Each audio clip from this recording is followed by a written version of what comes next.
Well, good morning and welcome to City Hall. When the chambers are this full, it's not always a good thing, but we're glad to have you down here today and to a packed house with a lot of interesting items here at the very top of the agenda, and we'll get to those momentarily. First, we're going to start off with our Pledge of Allegiance and the invocation. Pastor Mark Bradford is here. He's a senior pastor at St. Stephen's Presbyterian Church. I'll ask him to lead us in the invocation. I'll ask Councilman Gary Mars to lead us in the Pledge of Allegiance. Would everyone please stand? Let us pray. Heavenly Father, this morning we give you praise that you are God and we are not. That you are a good God. That you are a God who is merciful and gracious, abounding in steadfast love and faithfulness. Lord, we praise you that you have revealed yourself to us in many and various ways. Lord, we have so much for which to give you thanks today. We give you thanks for life itself. Lord, we give you thanks that you indeed are our provider, that you have provided us with food and clothes, a place to live. For Lord, indeed you are a good shepherd who watches over his sheep. Lord, we give you thanks for your protection. We give you thanks, Lord, for your presence here with us today. And Lord, we ask that you'd be with our mayor, that you'd be with Mayor Cornett. We ask, Lord, that you'd be with each of the city council members today as they meet together to make decisions for this city. Lord, we pray that as they meet today, that you would fill them with a knowledge of your will, abounding in all of your grace, giving them the knowledge that they need to make the correct decisions. Lord, we pray in the decision-making process that they would indeed seek the welfare of the city that you have placed us in. Lord, that they would not seek their own wills, that they would not seek their own welfare, but they would seek the welfare of the citizens of this city. Lord, we ask that all things would be done in accordance with your will and to your glory. It's in your name that we pray. Amen. Please join me in the pledge. I pledge allegiance to the flag of the United States of America and to the republic for which it stands, one nation under God, indivisible, with liberty and justice for all.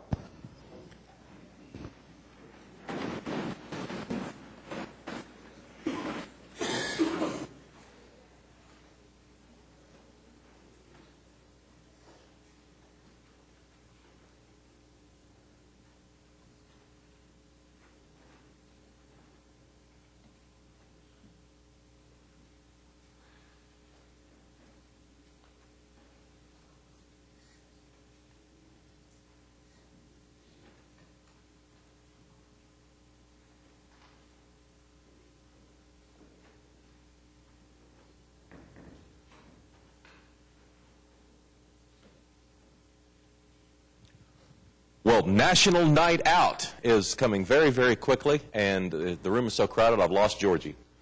There she is. Georgie, come on up. Georgie Rasco looks after all of our neighborhoods in Oklahoma City, is a wonderful organizer, and is able through her work to establish so many well-thought-out plans and organizations throughout Oklahoma City's metropolitan area. We have a proclamation for National Night Out. I'll ask the clerk to read it, and we'll get set. Whereas National Night Out is held across the country on Tuesday, August 3rd, as a means for neighbors to get outdoors, meet each other, and partner with city crime prevention services in an effort to reduce crime in their neighborhood. And whereas typically Oklahoma City weather is not hospitable to outdoor events held in August, Oklahoma City neighborhoods chose to celebrate National Night Out on the historically cooler September 14th, 2010. However, we join the rest of the country today, August 3rd, in solidarity against neighborhood crime. Whereas Neighborhood Alliance and the Oklahoma City Police Department have partnered on this event for over 2 decades and are therefore declaring today, August 3rd, as the kickoff point for Oklahoma City neighborhoods to plan their Oklahoma's Night Out Against Crime events to be held on Tuesday, September 14th.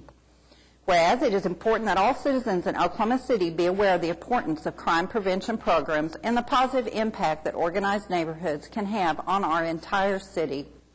Whereas police neighborhood partnerships, volunteer safety programs, awareness, cooperation, and neighborhood pride are important themes of the Oklahoma's Night Out Against Crime and key components in helping neighborhood associations and the Oklahoma City Police Department create safer living environments for all. Now therefore, Mick Cornett, the mayor of the city of Oklahoma City, does hereby proclaim Tuesday, August 3rd as National Night Out Kickoff Day, and Tuesday, September 14th as Oklahoma City's Night Out Against Crime Day. And he calls upon all citizens to join Neighborhood Alliance, Oklahoma City Police Department, Target stores, and all organized neighborhood associations in saying to criminals, "Not in my neighborhood." Let's show our appreciation to Georgie and her wonderful group. Thank you.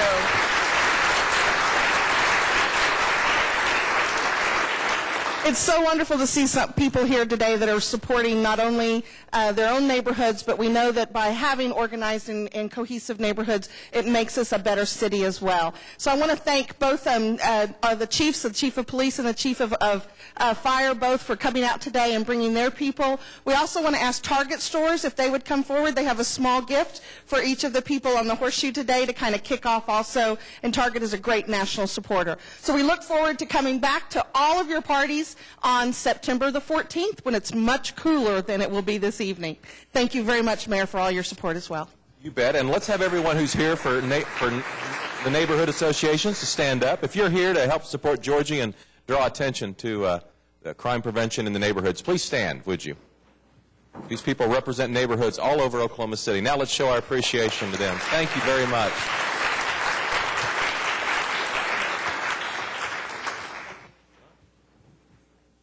Well, each month, the South Oklahoma City Kiwanis Club helps us honor one of our employees as our Employee of the Month. And keep in mind, we have over 4,000 employees, so being selected out of that large group is quite an honor. And I'm going to bring up Philip Davis. Philip, come on over. How about show our appreciation for Philip?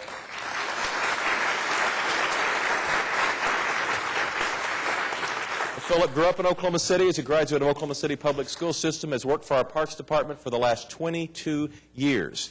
We have a resolution. I'll ask the clerk to read it. Whereas Philip Todd Davis has been a city employee for 22 years and is a light truck driver in the Grounds Management Division of the Parks and Recreation Department. Whereas Philip Davis consistently performs his job duties in an outstanding manner, takes personal responsibility for doing a good job, and is a knowledgeable, friendly, helpful, and dedicated employee. Whereas Philip willingly assumed the responsibility of inspecting all play equipment as well as the play areas located on the south side of Oklahoma City and has performed beyond expectations, completing each task with efficiency and a refreshing enthusiasm. Whereas Philip helped develop and initiate a playground inspection training module to assist the crew worker force in the playground safety program and to ensure proper maintenance and repair of the play equipment located within the park's play areas. Whereas Philip plays an essential role in maintaining the integrity of not only the play equipment itself, but the numerous adjoining park amenities throughout each park. And whereas Philip Todd Davis went through a vigorous learning and practical application process to meet both quality and time expectations, which he has handled in a very professional manner. Whereas this council desires to recognize Philip Todd Davis for his dedication, professionalism, and commitment to the citizens of Oklahoma City. Now therefore be it resolved by the mayor and council of the city of Oklahoma City that they do hereby thank and commend Philip Todd Davis, August 2010, South Oklahoma City Kiwanis Club Employee of the Month. And Philip, this is where the drama starts because we have to pass this resolution. I'll entertain a motion. And a second. Cast your votes. How about that? It's unanimous. Now let's show our appreciation.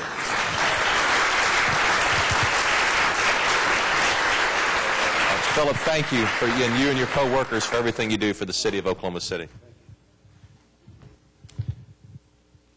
Now I'm going to ask Ezekiel Wilson and Adriana Morgan to come up. Why don't you bring your families too? Come on up.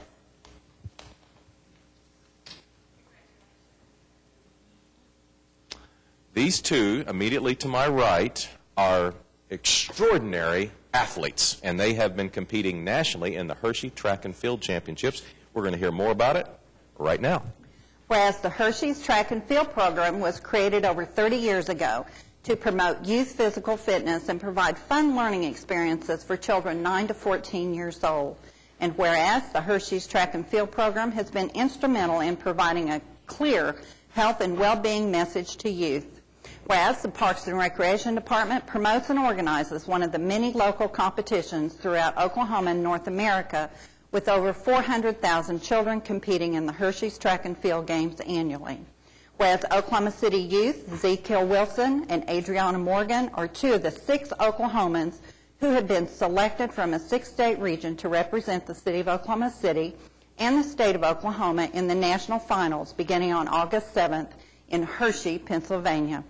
Now therefore be it resolved by the mayor and council of the city of Oklahoma City that they do hereby recognize and commend Ezekiel Wilson and Adriana Morgan for their selection and participation in the 2010 national finals of the Hershey's Track and Field program. Now, once again, we have to pass this resolution. So you have to turn around and see if we can actually get 5 votes to support your going. Otherwise, I don't think you get to go to Hershey, Pennsylvania this Saturday. All right. We have a motion and a second. Cast your votes. All right, you get to go. Congratulations. Now, Adriana competes in the 100-meter dash, 200-meter dash, and the standing long jump. And we're not going to ask you to illustrate that here, but we're sure we're going to be very proud of you and your performance in Hershey. And Ezekiel, tell me about your events.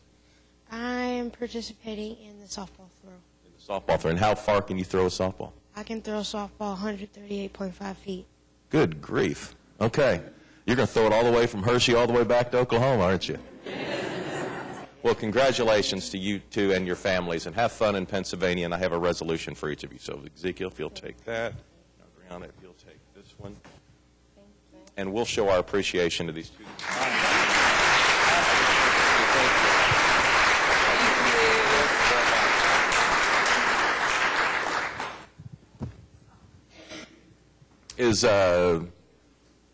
Oh, there she is, right here. Vicky's right up here in front. Couldn't find you in the audience. How are you, Vicky? Judge Vicki Miles LaGrange joining me up here because recently Oklahoma City lost one of its most memorable citizens. Hannah Adkins had served the city of Oklahoma City and for, more than one generation. We have a resolution of condolence, and I'll ask the clerk to read it. Whereas Hannah D. Adkins made history as the first black woman elected to the Oklahoma State Legislature, and until her retirement in 1991, she was the highest-ranking female executive in the Oklahoma State government. Whereas Hannah D. Adkins passed away on June 17, 2010, at the age of 86. She was born November 1, 1923, in Winston-Salem, North Carolina. Whereas Hannah graduated high school as valedictorian at age 15, earned undergraduate degrees in biology and French in 1943 from St. Augustine's College in North Carolina, completed her graduate degree in library science in 1949 at the University of Chicago, and went on to earn a master's in public administration from the University of Oklahoma in 1989. Whereas Hannah married Charles Atkins in 1943, and their family grew to include 2 sons and a daughter. The family came to Oklahoma City in 1951. Hannah became very active in Oklahoma City civic affairs and was elected to the Oklahoma House of Representatives in 1968. Representative Atkins was reelected 5 times and was the first woman to chair a House committee. Whereas in 1980, President Jimmy Carter appointed Hannah to serve as U.S. public delegate to the 35th session of the United Nations, and she served on the 3rd Committee of the United Nations responsible for social and economic issues. Over the course of several years, Governor Henry L. Bellman selected Hannah to serve as Assistant Director of the Department of Human Services, Cabinet Secretary of Social Services, and Secretary of State. Whereas the recipient of many honors, Hannah D. Adkins was inducted into the Oklahoma Hall of Fame, Oklahoma Women's Hall of Fame, and Oklahoma Afro-American Hall of Fame. She received the Regional Humanitarian Award of the National Conference of Christians and Jews, the National Governors Association Award for Distinguished Service to State Government, the Leadership Oklahoma Lifetime Achievement Award, and Pathmaker Award from the Oklahoma City County Historical Society. Whereas in 1992, the Hannah D. Adkins Professorship for Political Science and Government Information Endowed Chair was established in her honor at Oklahoma State University, and her governmental and personal papers are housed at Oklahoma State University and the Oklahoma Historical Society. Whereas Hannah D. Adkins will forever be remembered in the highest regard for possessing the fortitude to break down racial and gender-biased barriers in our state. She was a trailblazer not only for black women, but for all women who strive to make a difference. Now therefore be it resolved by the Mayor and Council of the City of Oklahoma City that they do hereby extend their deepest sympathies to the family and friends of Hannah D. Atkins. Have a resolution, have a motion, and a second. Cast your votes. Resolution passes unanimously. Let's show our appreciation to the life of Hannah Atkins.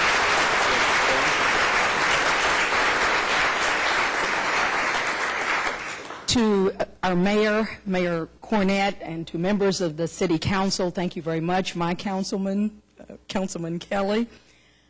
I am honored to receive this on behalf of the Atkins family. Her son, Charles, who's in New York, none of her children are here anymore.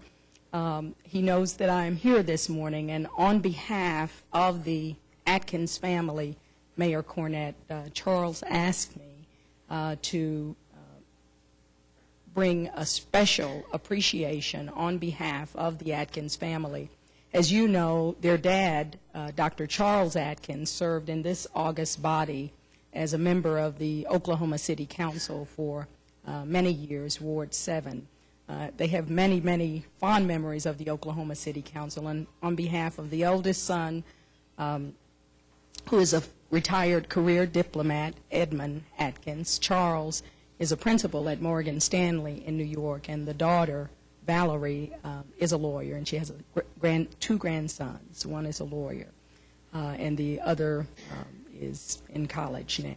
They all appreciate this honor on behalf of a great statesman, Hannah Diggs Atkins, who loved Oklahoma, who loved Oklahoma City, and who gave her life to this place. Thank you, ladies and gentlemen, and thank you, Mayor. Thank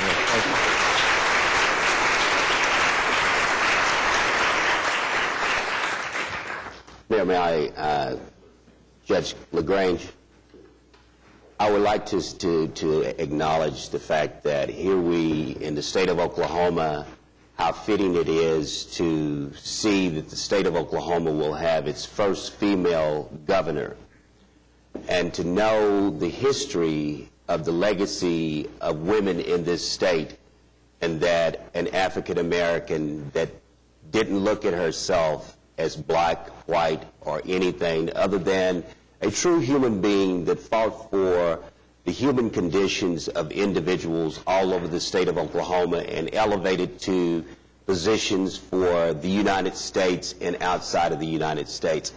And it's an honor to know that I was part of her life, that Judge Vicki Miles LaGrange, don't too many people get an opportunity to serve up under and to work up under great leaders and look back and know that some of the things that they taught you, you were able to accomplish in later life. And we all at some point in time was referred to as Hannah's kids in whatever campaign she was working in and she was running for. And so I want to thank Judge Vicki Miles LaGrange, and she was one of those individuals that served up under the honor of Miss Hannah Atkins. Her husband, as is stated, was the first African American to serve here in the City Council of Oklahoma City, and has done nothing but great humanitarian services for the citizens of the city of Oklahoma City. And so we're grateful for you to be here to receive on behalf of the family, and thank you, Mayor. You bet. Skip, thank you. And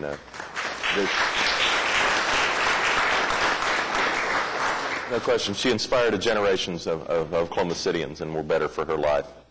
At this time, we're going to meet perhaps the next generation of leadership in Oklahoma City. We have, for the past many years, allowed two of our local high school students to represent each ward and the city at large as a youth counselor. And this morning, we are welcoming in this class of 2010-2011. Debbie, what would you like for them to do?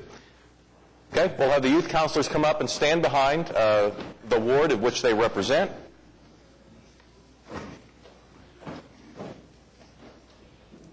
Mayor, as they're coming today, I would like to introduce two new program co-chairs for this year. Frank Merrick, would you please stand? And Kathy Williams. As you may know, that the Leadership Oklahoma City identified two program co-chairs that served for 2 years, and we're very, very pleased to welcome them this year. And we're extremely pleased to welcome the Youth Council this year. So, Councilman Myers, if you would like to begin with David, thank you. Okay. That's all right. Well, first I'm going to mention we have one that, for Ward 1 that couldn't be here today. Dayton Willis is a junior at Putnam City West. Dayton has been very active at West in the performing arts productions ever since he's been a freshman. He's a member of the concert choir, and he's participated in all the dance productions. He's enrolled exclusively in AP classes, and he's active in the Triumph Music Society, Thespian Society, and Chamberlain of the Putnam City West Choir. So we'll certainly enjoy having David on the Youth Council, but he couldn't make it with us today. I do have the honor of introducing David Osili. He's a junior at Putnam City North. I love the quote that somebody had when they described David. It said he's compassionate and patient. Anything he chooses to do reflects excellence at all levels. He knows how to lead a group without dominating the creativity and purpose. And that's pretty high marks for somebody that's still in high school. He's active in many organizations. He's a member of both the marching and concert bands, the Key Club, the National Society of High School Scholars, and the Student Orthodox Youth Organization, and he's on the varsity swimming and debate teams. He does all that while maintaining a 4-point GPA, which is pretty remarkable, too. Within the community, he's volunteered at the Regional Food Bank. David's concerned about the high incidence of both suicide and obesity in Oklahoma City teens. So I think we certainly have an excellent choice for Youth Council for Ward 1, and I certainly welcome him on it.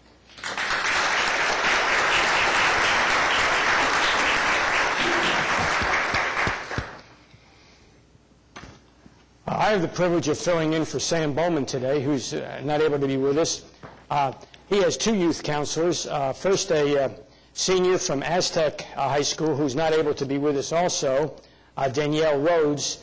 Danielle, it says, is a joy to be around, incredibly smart, very enthusiastic about higher education.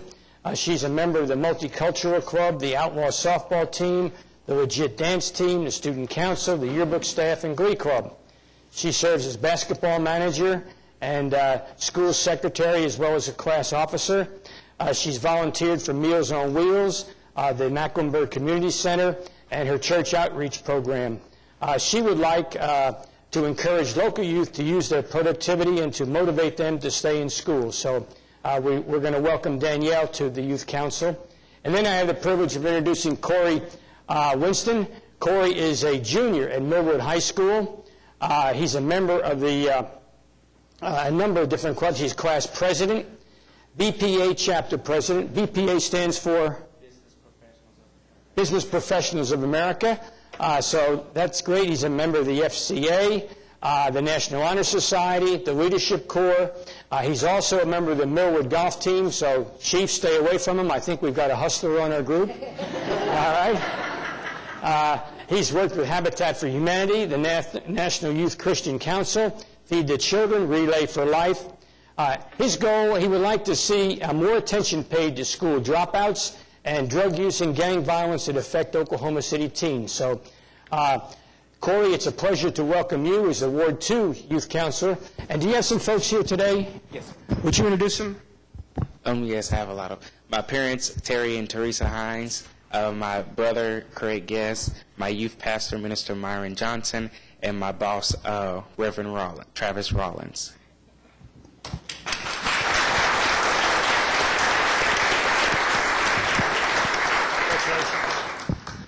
And now from Ward 3, I have the privilege of introducing two young ladies who have grown up and known each other for years. They're both at Mustang High School. They're seniors at Mustang High School. I could almost use the term ditto, and as you'll see that as we go along. First, Tiffany Cox. She's active in Campfire USA and currently working for the Ohilo Award, which is the highest award that Campfire girls can earn. She's been involved in Mustang's junior ROTC Bronco Battalion. She's been involved in their after-school and summer activities.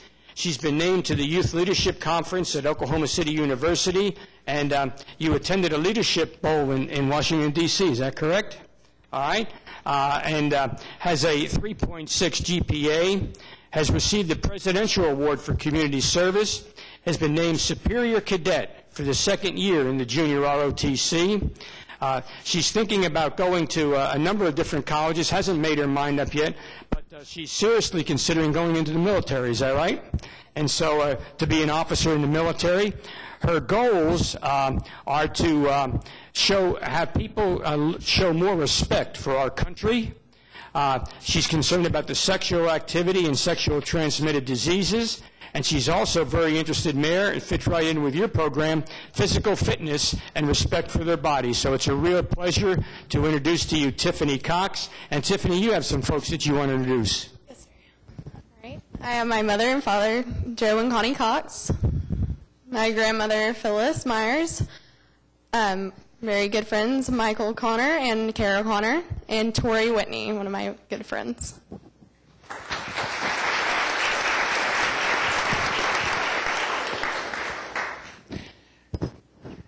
And then we have Megan Snodgrass. Both of these young ladies are from the Westbury North neighborhood, so they're not only classmates, but they're neighbor mates, if you will. And you'll see the ditto come in here. She's described as exhibiting high standards of integrity, knowledge, conduct, and courtesy. She's a member of the Mustang class of 2011, which makes her a senior. Very active in the Junior ROTC, Bronco Battalion again. She's served with the Color Guard and has participated in marksmanship and drill. So you all need to watch out because Annie Oakley here will get you, I have a feeling, all right? She's been recognized as the Superior Cadet Award. She's had the American Legion Award for Scholastic Excellence, the National Physical Fitness Award. She's a member of the Junior ROTC academic team that advanced to the Academic Bowl in Washington, D.C. back in 2009. She lists as her concerns youth that don't care about politics and events in the world, a society where people no longer think for themselves, and drug and teen pregnancy. So you can see her concern. And Megan, would you introduce some of the folks that are here to support you today? Yes, sir. All right. I have my parents, Billy and Danita Snodgrass, my grandparents, Doyle, Dee, and Sharon, and one of my best friends, Jordan.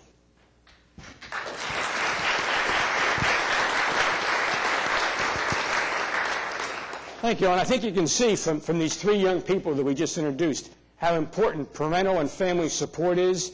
And may God continue to bless each one of you as you serve now in this new leadership position. And thank you, parents, grandparents, and friends, for coming down to support them. I have a couple today. One's not here. The first one, who is not present, is Cody Huffine. Cody is a junior at Western Heights High School. And he is involved in the choir, the Renaissance Club, the National Honor Society, the Key Club, the Roughneck Spirit Group, Student Council. He's a baseball player, president of the sophomore class, member of the Oklahoma Heritage Association Teen Board, the Central Oklahoma Humane Society Teen Board, and the State Superintendent of Schools Advisory Council. He has participated in Upward Bound, volunteered for Feed the Children, worked with an Oklahoma Blood Institute blood drive. He has a 3.96 GPA and received the Top Jet Award at Western Heights, been named to the Superintendent's Honor Roll, earned first overall in the Upward Bound Summer Olympics and Most Improved Math Award from Upward Bound. He feels the most critical issues facing the youth of Oklahoma City are substance abuse, pregnancy, and the lack of positive involvement within the community. Again, he's not here today, actually, I can't think of another, I can't transition the but, now I messed it up. We do have Stephanie Terrazas here. Stephanie is a senior at Del City High School. She's described as a bright, energetic leader who gets along with others, always goes above and beyond in community activities, dedicated to excellence in both her school and her community. She's a member of the Del City High School class of 2011. As I said, she's a senior. She's president of Del City's Key Club, Vice President of the Oklahoma Association of Student Council, District 9, a class officer, as well as being active in the National Honor Society and a member of the yearbook staff. She has a 3.93 GPA, has been a workshop presenter at a Student Council Leadership Conference, a Telluride Association Sophomore Seminars finalist, and a DelQuest participant. Also, she's a graduate of the Youth Leadership Exchange Leadership Skills Class 15, and she feels the most important pressing issues facing Central Oklahoma youth are the lack of involvement in school activities, obesity, and the low number of college-bound students. I personally want to welcome her to the this year's class, Youth Council class, and you have some family here you'd like to, you can talk right better than I did. I'd like to present my mother, Cecilia Terrazas, my brother, Emmanuel Terrazas, and my two cousins, Andrea and Joaquin Rocha. Thank you.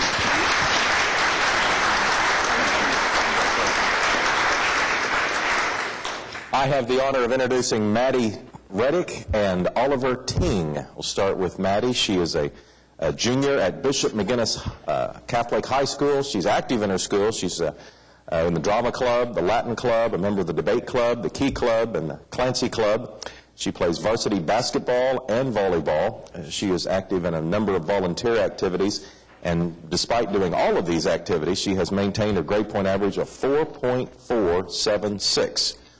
Her lead issues are the dropout rate and peer pressure to drink alcohol and use drugs as critical issues affecting Oklahoma City's youth. Maddie, welcome to the, I have this for you, an opportunity for you to introduce who's here representing you today. Well, I have my parents, Leslie and Brad Reddick, my brother Ryle, one of the best teachers I've ever had, Barbara Brewerton, my aunt and uncle, Gary and Larry and Gail Foster, my grandparents, Eloise and Dwayne Woodruff, my AP World teacher, Mr. Worthington, and my friend Tim Guy.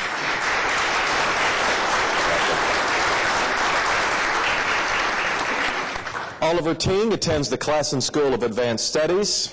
He is a member of the Key Club, the Mu Alpha Theta, and the National Honor Society. He's active in the judicial branch of YMC. He's on the cross-country and basketball teams. He's a member of Edmonds Chinese International United Methodist Church. He is a preschool Sunday school teacher and has been on the superintendent's honor roll regularly. He's been recognized for outstanding achievements in biology, language arts, pre-calculus, Spanish 3, and Oklahoma history. Oliver's believes that youth need to work on the perceived lack of government knowledge, the susceptibility to peer pressure, and the youth's lack of involvement in community enrichment opportunities. I'm going to hand this over to Oliver and ask him to introduce his support group. Thank you. I have my parents with me today, Sean and Jesse Ting, and I have my older sister and one of my best friends, Shawnette Ting, with me. Thank you. Yeah.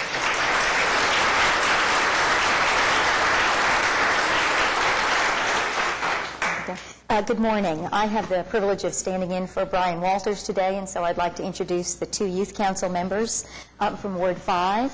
First, we have Marianne Grover. Marianne, come a little closer. You're tiny. We want to be able to see you here. Marianne is a member of the class of 2012 at Bishop McGinnis Catholic High School. She's earned a 4.381 weighted GPA. Not content to excel just in the classroom, Marianne is a student council representative for her homeroom. She's on the student raffle steering committee, a student ambassador for the school, a member of the Spanish Club, executive board, a member of the National Spanish Honor Society, and Bishop McGinnis's reporter for Friday newspaper. That's got to be fun. In addition to that, she takes classes in pointe, ballet, jazz, and lyrical dance. Marianne is also a graduate of the Youth Leadership Exchange, Class 15. She was the recipient of the Pre-AP English 1 Award, the Health and Wellness Medal, the Dance 2 Award, and the Geography Award, all of those from Bishop McGinnis. Marianne feels that more should be done to remedy the high school dropout rates, teen pregnancy rates, and the lack of youth involvement in positive and productive extracurricular activities. Very pleased to welcome you. And do you have someone here you'd like to introduce? I'd like to introduce my mother, Ann Grover, my brother, Matthew, my family friend, John Trowbridge, my world history teacher, Mr. Worthington, and my leadership skills co-chair Lisa Bovers. Yay, wonderful. Well, welcome to the...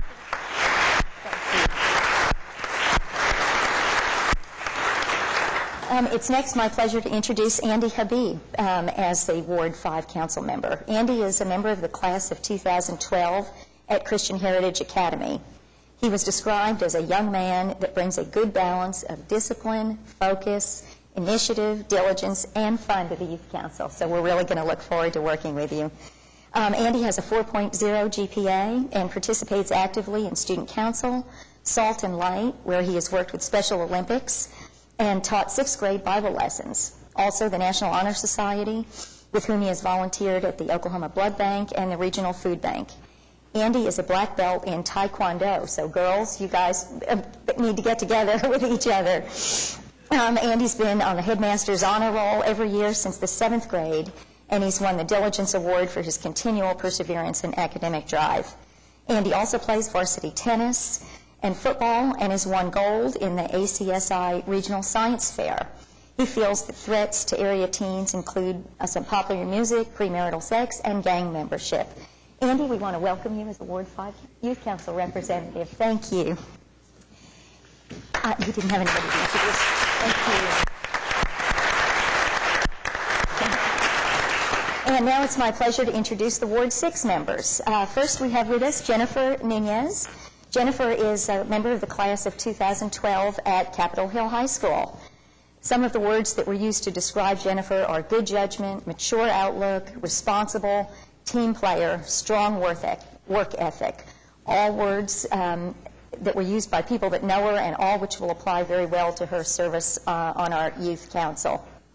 Jennifer's a member of the varsity volleyball, cross country, soccer, and track and field teams, as well as a 6-year competitor with the Chesapeake swim team. She served as class president and has been a member of the German Club, OSU Talent Search, Y Achievers, Youth in Government, Read Across America, Spanish Latino Club, Drama Club, and LULAC, and I'm not sure what that is, but maybe she can tell us. She's also been an altar server and after-server trainer for Holy Angels Catholic Church. She's a perennial name on the honor roll. Her achievements in cross country have been recognized repeatedly, and she served as co-captain of the varsity soccer team. She additionally was one of 25 Oklahoma youth and government delegates chosen to attend the Conference on National Affairs. Jennifer is concerned about the issues of obesity, gang affiliation, and teen pregnancy, and how they affect Oklahoma City youth. Jennifer, would you please introduce your family with you today? I have to introduce my outstanding father, Jose Nunez. Thank you, Jennifer. Why don't you pass that on to Annie? And finally, or not finally, but our second Ward 6 member is Annie Stevenson. Annie is a member of the class of 2011 at the Oklahoma School of Science and Math. And her description was, if there's such a thing as a Renaissance woman, Annie Stevenson may be it. A member of the Oklahoma School of Science and Math class of 2011, she's active in French Club, cross-country team, National Honor Society, which requires her to maintain her grades and complete several hours of community service. She's a member of the Mathematics Honor Society, where she tutors others in math, and the Sierra Club Student Coalition, where she's a certified outings leader and participates in trail maintenance hikes. She's a member of the Miller Neighborhood and a founder of the Miller Neighborhood Youth Project. And I don't know whether anybody had time to read the paper this morning, but here's a picture of Jennifer, actually in the Metro section of the paper. And Annie has participated and really led a community garden project in the Miller Neighborhood. And literally, your neighbors are harvesting the results of your hard work right now. So it's just a terrific project. Annie has received the Silver Key from Scholastic Art and Writing Award. She's been accepted into the Oklahoma High School Print and Drawing exhibit at Oklahoma City University and has been named an Eleanor Kirkpatrick Franco-American Fellow for 2010. Annie feels the top issues facing the youth of Oklahoma City are lack of community involvement, education, and environmental issues. So please welcome Annie Stevenson to the council.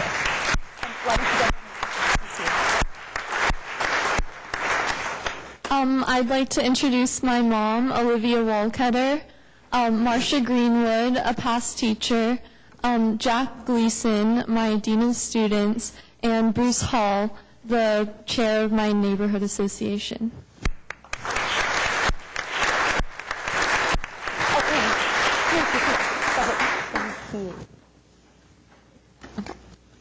I have the honor of introducing Matthew Hughes from Edmond Memorial High School, class of 2011. Matt is a member of the Edmond Memorial High School class of National Honor Society and is also part of the member of the Spanish National Honor Society. Interesting, Matt has participated in the youth leadership of Edmond and on the City of Edmond Youth Council, which really kind of shows you how diverse and how close our boundary lines are in the city of Oklahoma City. And he is also a second-degree black belt in Taekwondo. He's also a member of the Oklahoma High School Honor Society, and his concerns for the youth of Oklahoma City include high school dropout rate, political apathy, and teen pregnancy. And Matthew, you have family here that you'd like to introduce? Yes, I'd like to introduce my parents, John and Kathy Hughes.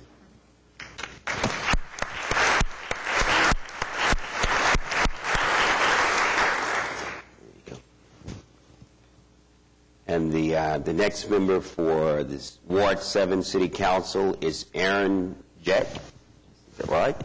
And Aaron is a member of the Harding Charter High School for a class of 2011. And he's also an officer in the National Honor Society and serves on the Student Council and the Prom Committee. He's a graduate of the Youth Leadership Exchange class, action class of 10 and attended Boys State this past year.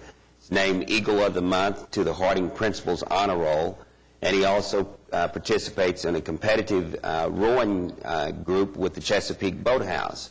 He lists his concerns for the city youth of Oklahoma City as obesity, peer pressure for negative behavior, and lack of self-esteem as 3 issues facing the youth of the city of Oklahoma City. And so we welcome Aaron to the City Council to serve as the Youth Council for Ward 7, and you can introduce your family. I'd like to introduce my parents, Julia and Stephen Jeck.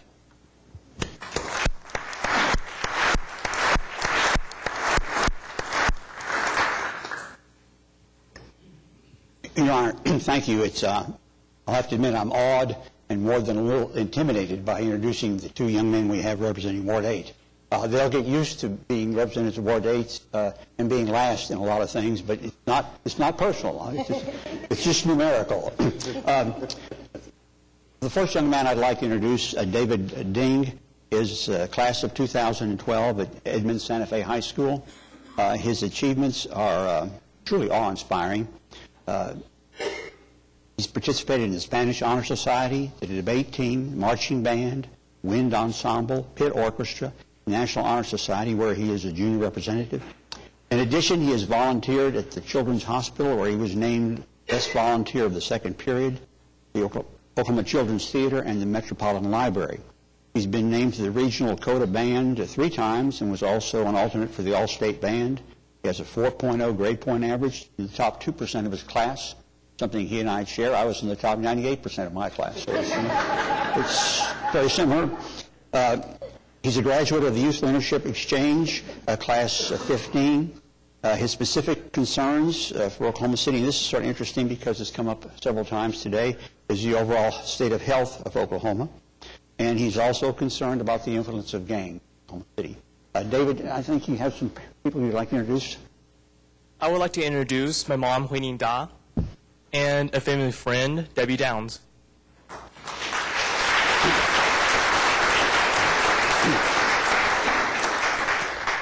The second representative of Ward 8 is equally distinguished, Alzin Malachi. How did I do? Maleki. That's close. Within your top 98%, close is good. Alzin is a 2011 member of the Putnam City North High School. He's a well-rounded individual. This is a quote. He's extremely well-disciplined, hardworking, intelligent, and self-motivated. Obviously, they used me as a model when they picked him to be on here. Please don't laugh at that time. He's got a GPA of 4.22. He's a member of the Francis Tuttle robotics team, the National Honor Society, National Technical Honor Society, National Society of High School Scholars, Mu Alpha Theta, where he serves as vice president, Key Club, which he serves as president, the Technology Student Association, which he serves as vice president, and the Business Professionals of America, which he serves as secretary, all while being a varsity cross-country runner. His volunteer experience is equally impressive. The Regional Food Bank, Children's Hospital, Martin Nature Park, St. Anne Nursing Home, Putnam City, Will Rogers Elementary, Redmond Triathlon, Susan G. Komen, Race for the Cure, Oklahoma City Memorial Marathon, and Oklahoma City National Memorial and Museum. He shares an interest in the health by pointing to the lack of means to exercise for youth in Oklahoma City and the lack of money management skills among the youth. I think he will make an outstanding representative of Ward 8 and continue the tradition of Ward 8 being represented by outstanding youth in Oklahoma City. Alan, you've got some introductions you'd like to make, I think. Yes. Today I have my parents, Max and Azza Malaki, my sister, and I have two great Kiwanis members today, Mr. Alton and Ms. Warburton.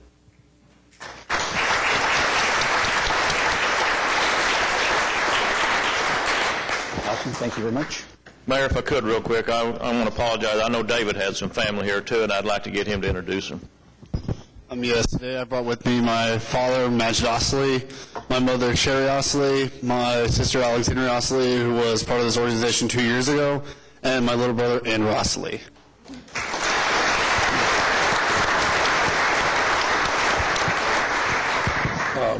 We have one more introduction here that she'd like to make also. Okay. Sorry about that. I'd like to introduce my academic principal, Mr. Gilstrap. He made the time to come here today.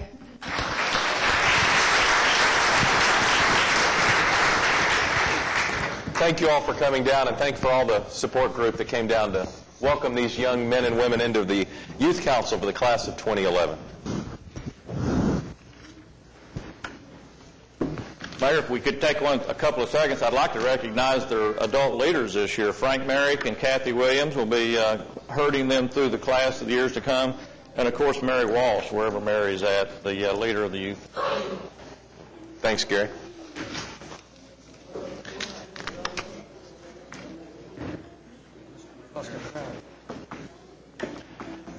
If you've come for the Youth Council, you are free to leave at this time. We will not be insulted.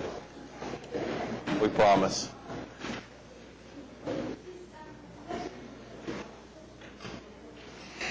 We're on item 3A of the council agenda. Tim O'Toole, you want to come up and get ready for the presentation? We're going to hear a little bit more about the improvements that we've made at the State Fairgrounds. Yeah.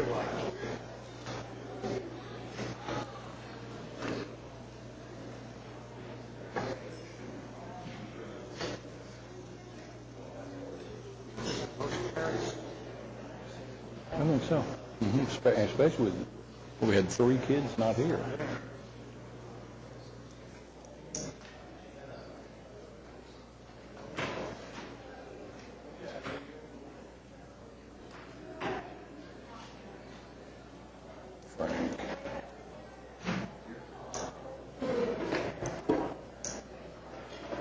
Right.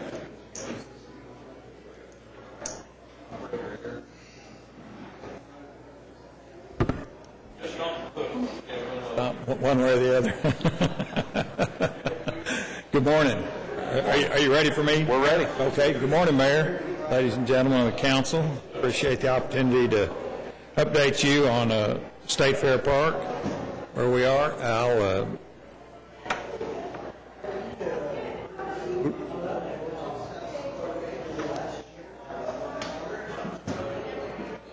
Tell me what. Yeah. Tim, I thought the door would shut soon after you stood up there. It doesn't look like it's going to shut anytime soon. Hold on just a moment.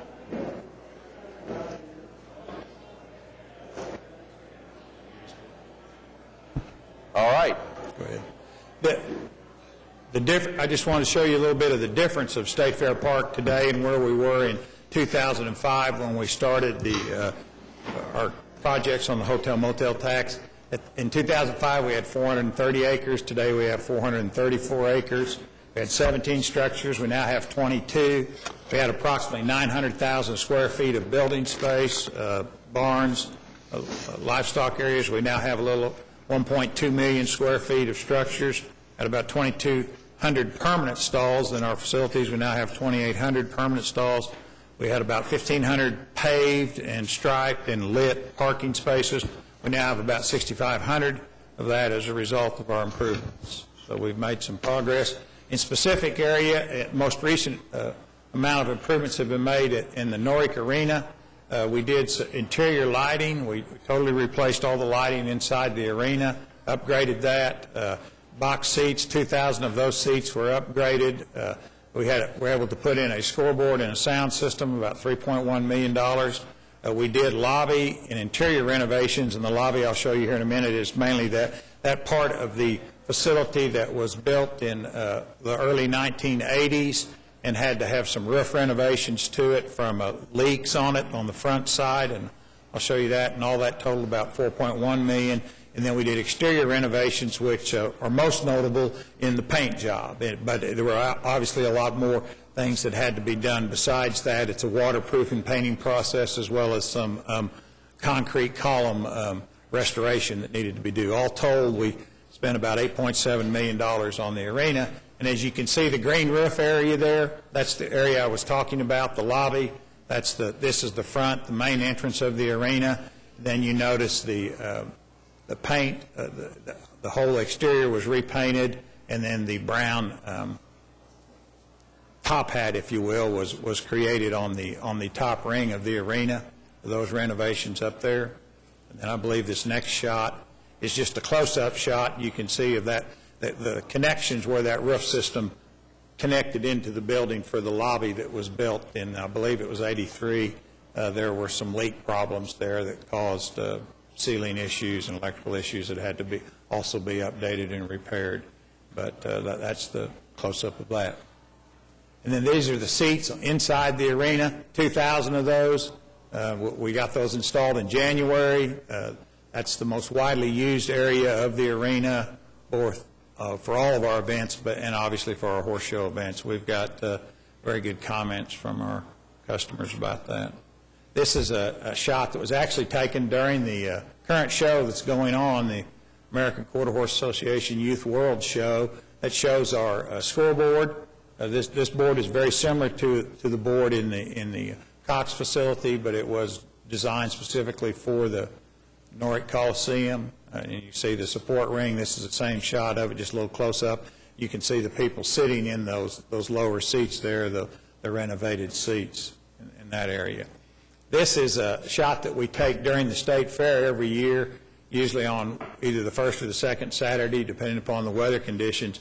And what we've done is highlighted all the yellow areas, show all the improvements that we've made on the property in the specific areas.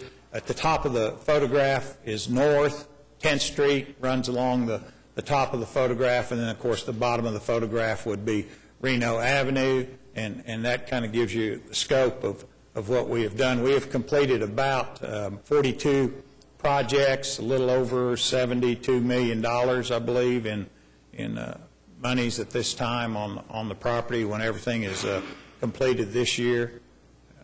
So that gives you a little overall scope of areas that we've improved. And then this is just as the year as a tourist attraction and event. We had what we call marquee events. That's the events at the Chamber. We work with them and the Convention and Visitors Bureau. Those are our livestock horse show events, if you will. And, of course, our year-round events, which includes the State Fair and all of our trade shows and expo business that we have. Total attendance was about 2.3 million people, generated about 257,000 hotel nights off the property, $340 million in direct spending. Local sales tax revenue is about a little over $12 million that we estimate just from the business that we can directly relate on the property. All told, that's where we are. In 2005, we had a overall direct spending impact of in the neighborhood of $250 million. So a lot of that's attributed to the size of our horse show events and some of our other events on the property, and then all the how they calculate that formula. But as you can see, things have continued to grow. The impact of the property into our tourism business in Oklahoma City is significant and continues to grow on an annual basis. Right. Questions or comments for Tim? Larry? Quick question. On the agenda today, Tim, we've got the contract for the demolition of the racetrack. Yes, sir. Will that be completed by the fair this year? Yes, sir. Those are the terms of the contract that Public Works drew up. That's correct. Thank you, sir.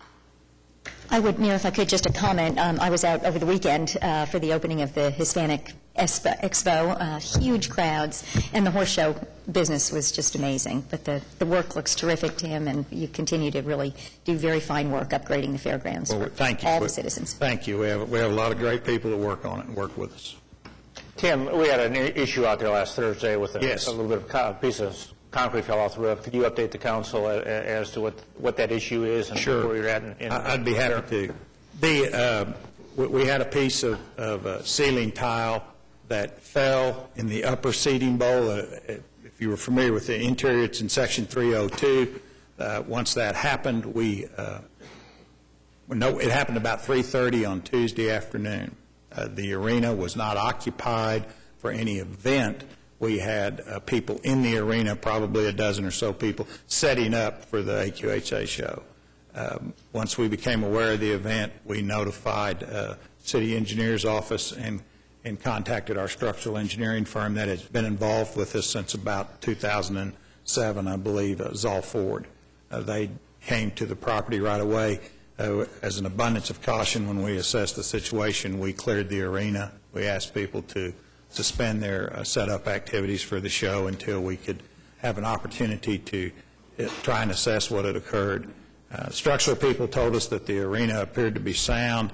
It appeared to be a localized incident, and so we allowed the people to come back in that evening and continue their preparations. We have taken some precautionary measures. That seating area is not needed for this particular show, so we have restricted access to that area. We are undergoing, actually they were out there early this morning. The source of the problem, the Norick Arena is a post-tension cable system, which that means there are 68 suspended cables that are anchored. If you want to show that picture that has the top hat of the arena, I think that helps, that close-up. It probably helps when you, right there. That ring, the brown part, which a lot of us, we call it the ring beam, which is the correct term. It's just like the top hat of the top of an inverted hat that you pull a rabbit out of. All of the cables are suspended in that ring beam through anchoring systems, and those systems run across, all 68 of them go back and forth across the arena, and the roof's system is suspended on that post-tension cable system.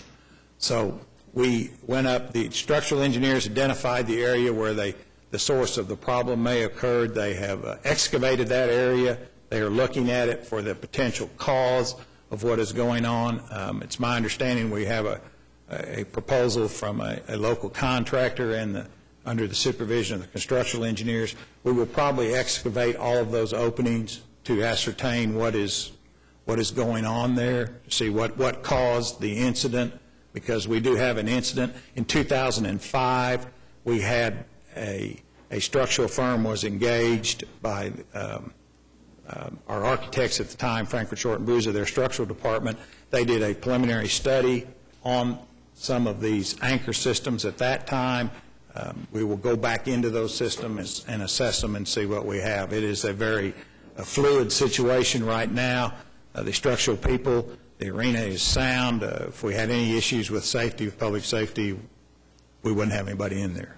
That's just the bottom line. I mean, that's going to be the paramount consideration. However, we feel that we're okay right now, but we need to assess the situation and find out what caused the problem, and then how do we fix the problem. And so that's where we are. It's an ongoing process that will continue really on a daily basis. All right. Tim, thank you. Any other comments or questions? Appreciate your work out there. My pleasure. Thank you. We're on item 3 of the council agenda. The next item is a list of appointments. These are items 3E through 3K. Any comments or questions on those items? Yes, Larry? I'd just like to make a comment, Mayor, and congratulate you. Last night late I received an email with some information on best practices of what a subcommittee on a convention project should look like.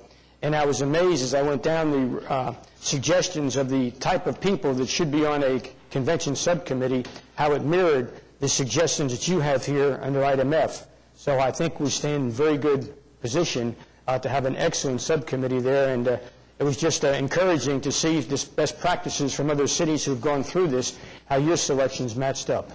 I appreciate that. Thank you.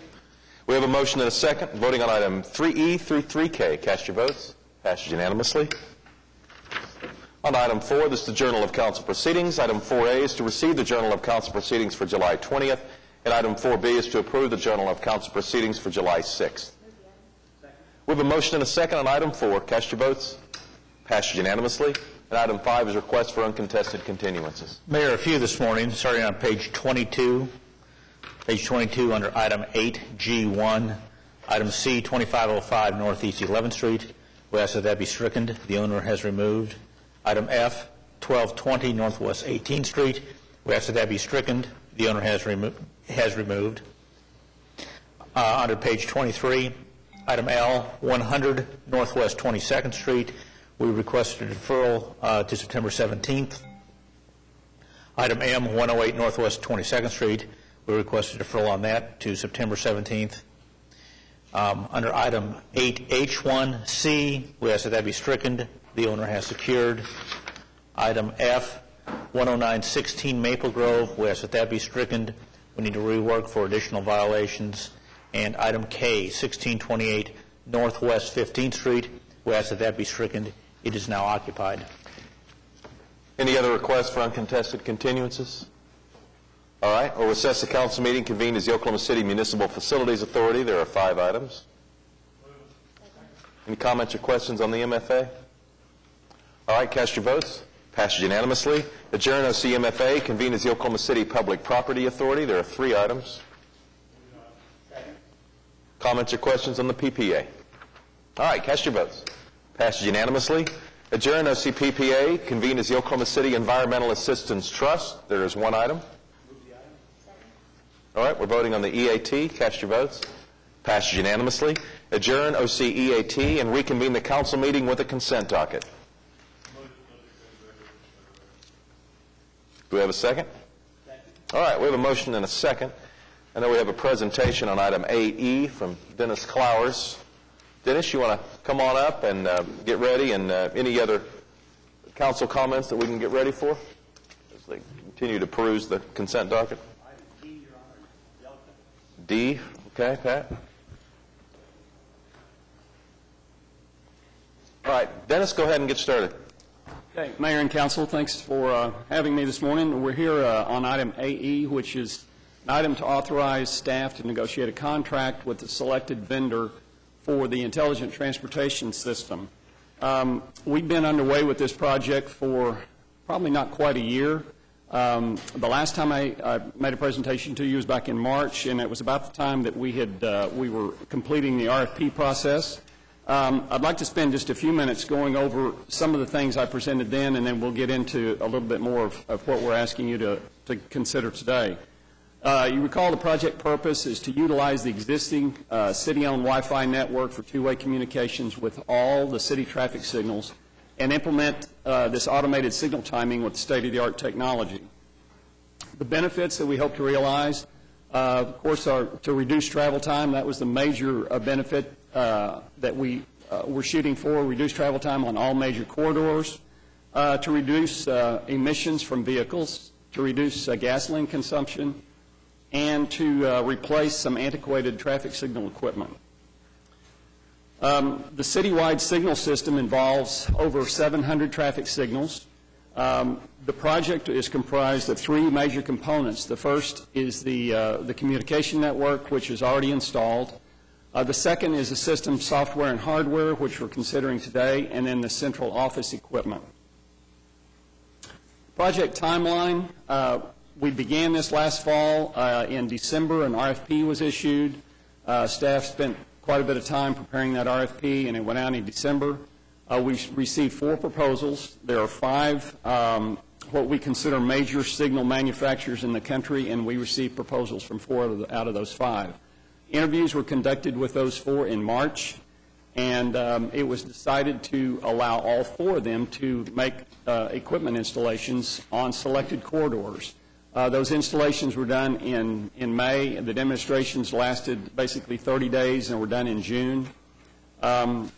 And then we have evaluated those. Staff has made a recommendation, and we're asking for that Phase 1 contract to be awarded today. The total installation will be made over a 3-year period. The results of the field demonstrations, the 4 vendors participated. About halfway through the demonstration period, it became apparent that 2 of the vendors actually failed to meet city criteria. Their equipment didn't work with ours. But the other 2 did complete the 30-day demonstration, and those 2 remaining systems were evaluated by the committee after that 30-day period. This is probably the most interesting slide of the presentation. The 2 corridors that were evaluated were on Meridian from Will Rogers Parkway up to Reno, which involved about 5 signalized intersections, including the interchange at I-40. The other one was on MacArthur from Southwest 5th to Reno, which also included 5 signalized intersections plus the interchange at I-40. This graph demonstrates the travel time that was measured before and after in both directions. The bar on the left is the northbound travel time on Meridian through that corridor. As you can see, it was about 78 seconds. After the equipment was installed and we rechecked the travel time dropped from 78 seconds to 57 seconds. On the southbound side, it dropped from 53 to 30, I think that's 38 or 39 seconds. So the travel time savings that we realized on this corridor was about 27%. Our goal going into this was to try to reduce travel time citywide by 5%. I think that goal is totally achievable. I think we're going to exceed that. This is just a snapshot of one particular corridor. We don't expect to see 27 to 30% travel time savings throughout the city, but I think we will definitely be in excess of 5%. The committee that was formed that evaluated the proposers is recommending NASTEC Solutions. They were rated the highest by all members of the committee, which are comprised of people from traffic operations, traffic management, IT, GIS, and our consultant, traffic engineering consultants, who was also a member of the committee. I might add that it's also the lowest cost vendor, and this particular company has been in business over 30 years and has installations similar to this all across the country.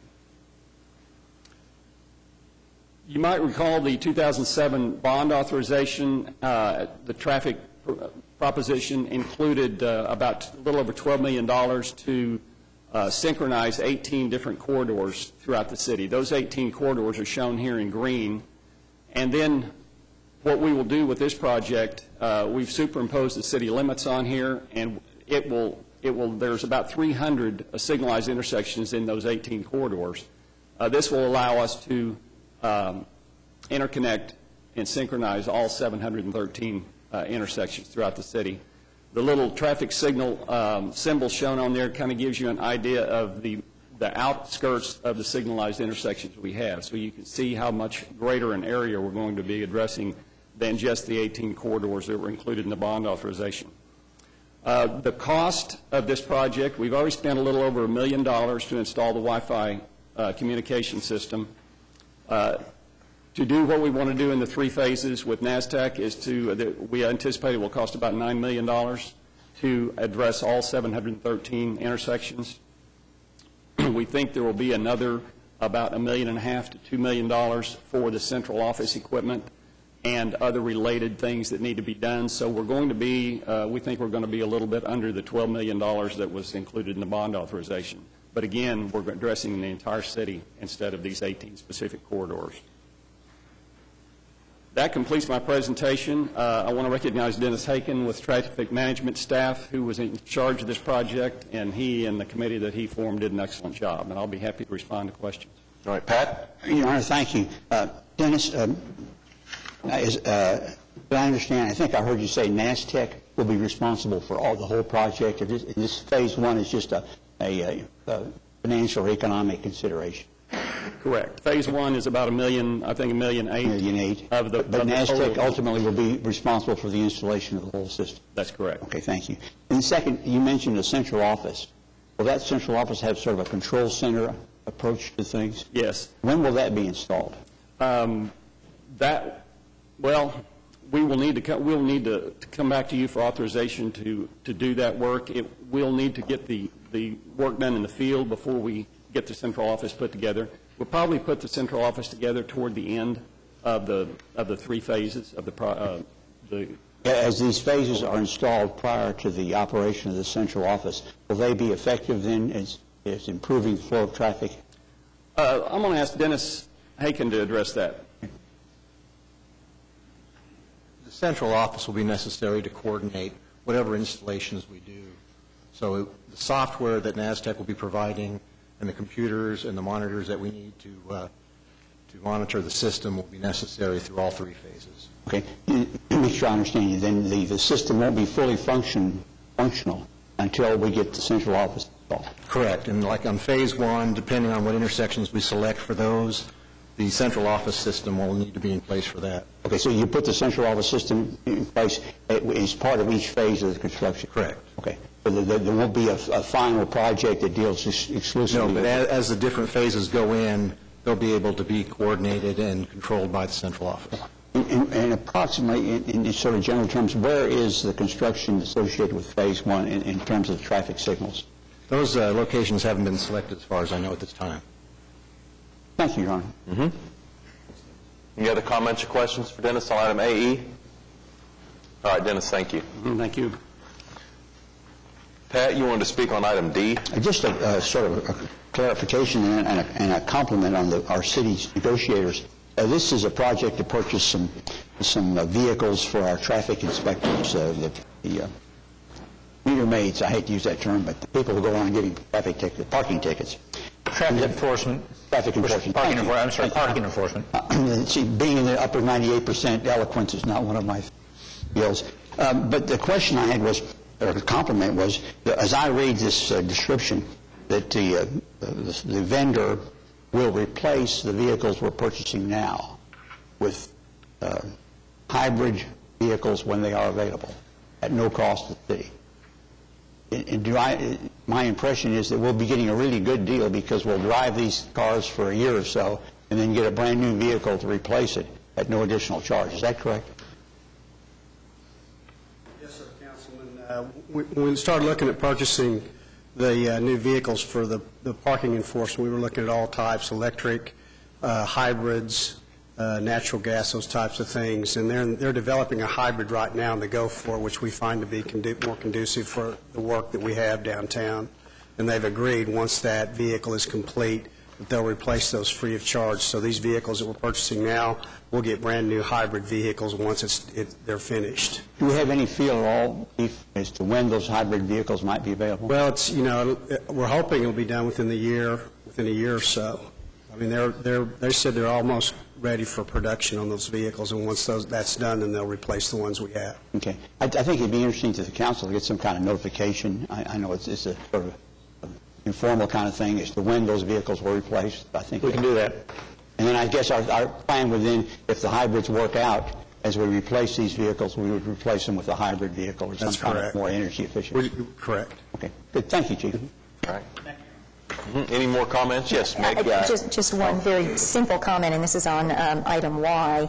This is a change order at the Myriad Gardens, and it talked about dewatering the lake.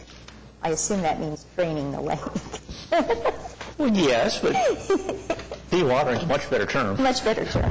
It was the first time I'd ever heard that, so I was thinking. Mayor?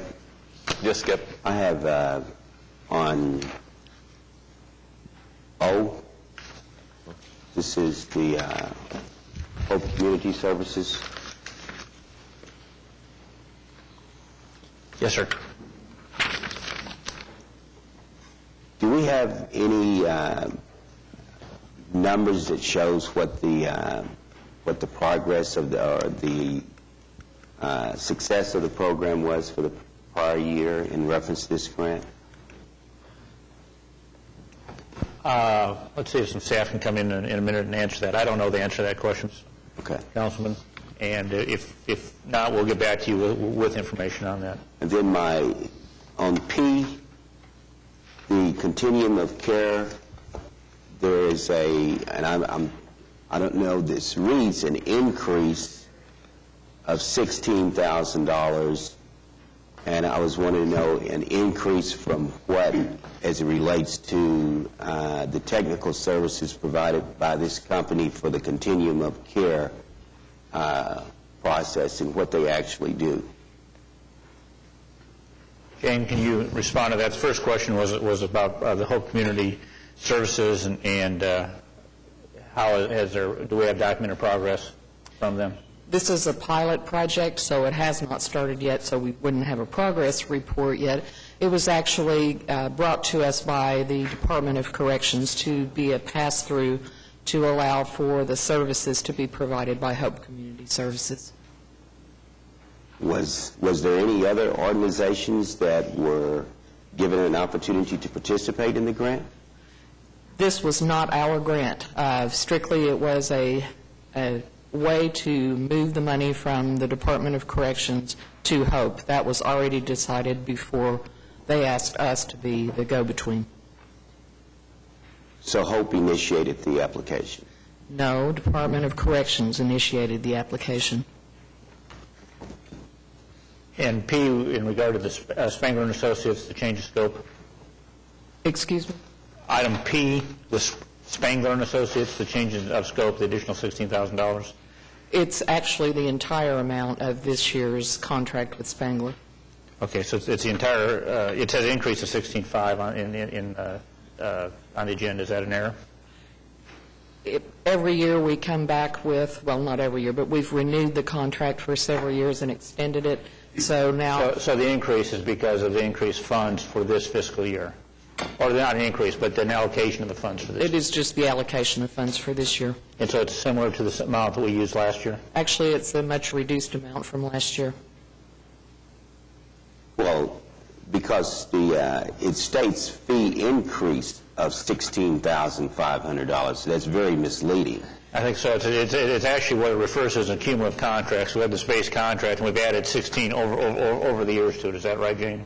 Actually, $16.5 is the total amount for the contract this year. We increased the rate of reimbursement. It was $100 per hour, and it went to $110 per hour. Okay. Well, my other question is, what do they do? Right now, they've completed our cost of homelessness study, which we will be presenting to the council in a couple of weeks. That's all? They also assist us with all of our grant applications, particularly the competitive continuum of care grant. Well, that's, I see this, but what bothers me is that there's also a review committee, that if the review committee is grading the grants, then why are we paying $16,000 to a private agency to do the same thing? As you'll see, there are several other items listed as responsibilities for the consultant.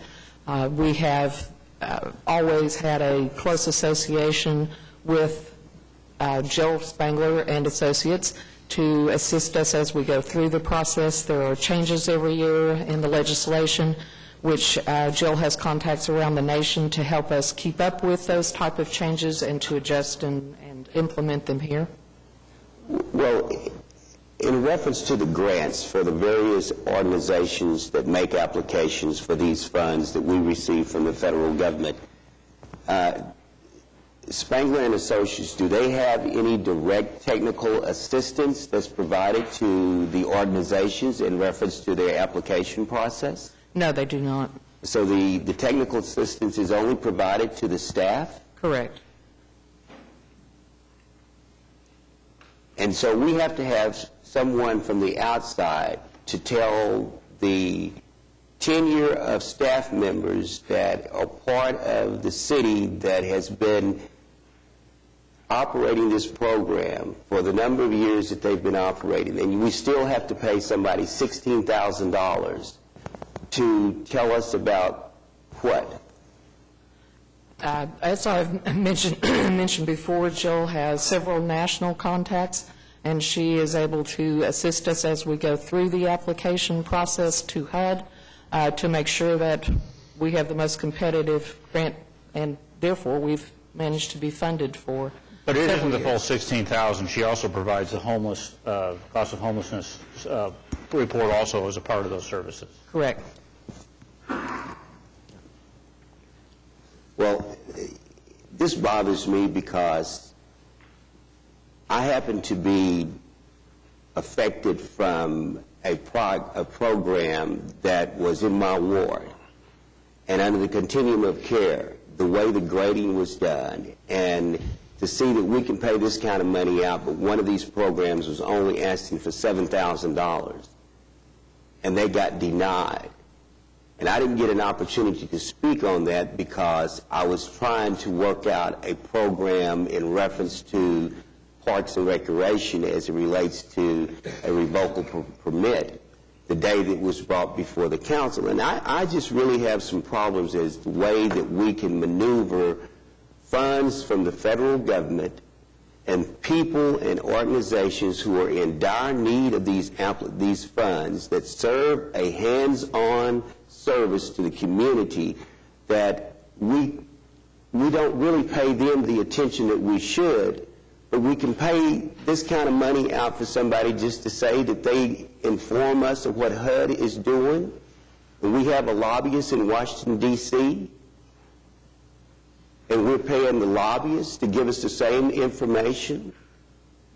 And we have staff that I'm sure can read and go on the internet and see that none of these rules and none of these processes with HUD is hidden. There's no hidden agendas, no place. All of that information is completely out in the public. And it just bothers me that, we spend a lot of money on technical assistance, and then when the people who actually need the programs and need the services, they get denied. Councilman, let us go back and give you a breakup of exactly what the Spangler & Associates contract involves and what's out there. You bring up a very valid point in regarding to the ability to provide technical assistance to others in the field or other agencies that are requesting that assistance or need that assistance as they prepare their continuum of care applications. So let us go back and address that issue. Thank you. Any other comments or questions on the consent docket? All right, we have a motion and a second. Cast your votes. Passed unanimously. On to the concurrence docket.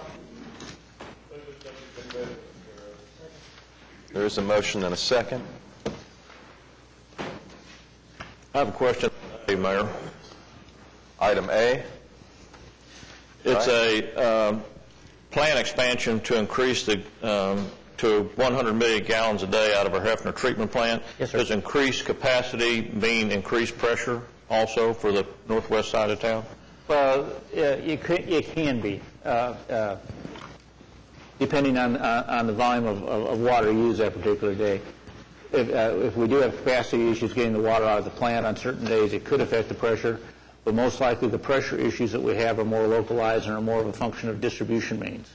And we're looking at doing some expansion of the distribution mains in that area too.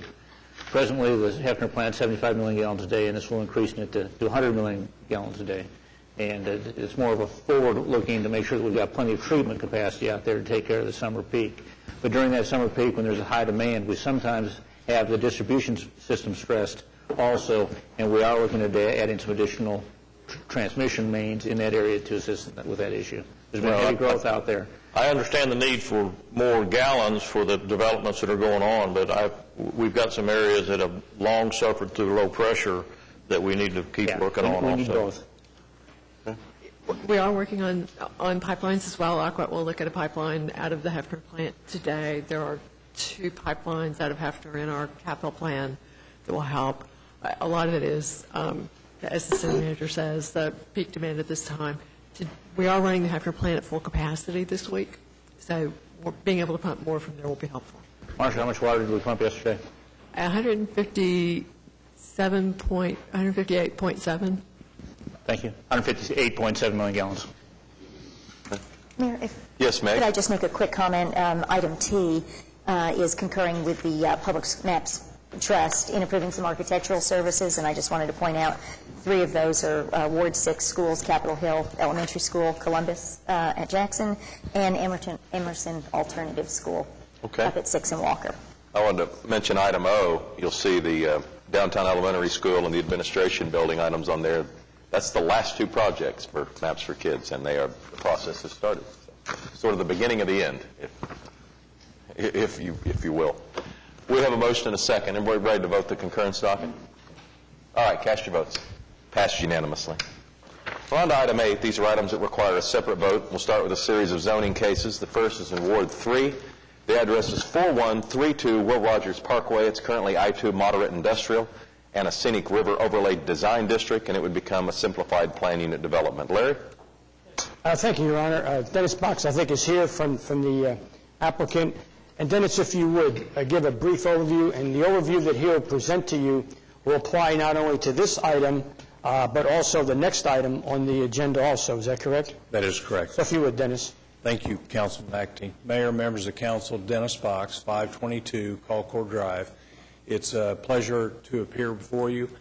In regard to items 1 and 2, we have spent approximately a year going through the process to modify and allow for a use that's consistent with the uses that have been present since the early 1970s.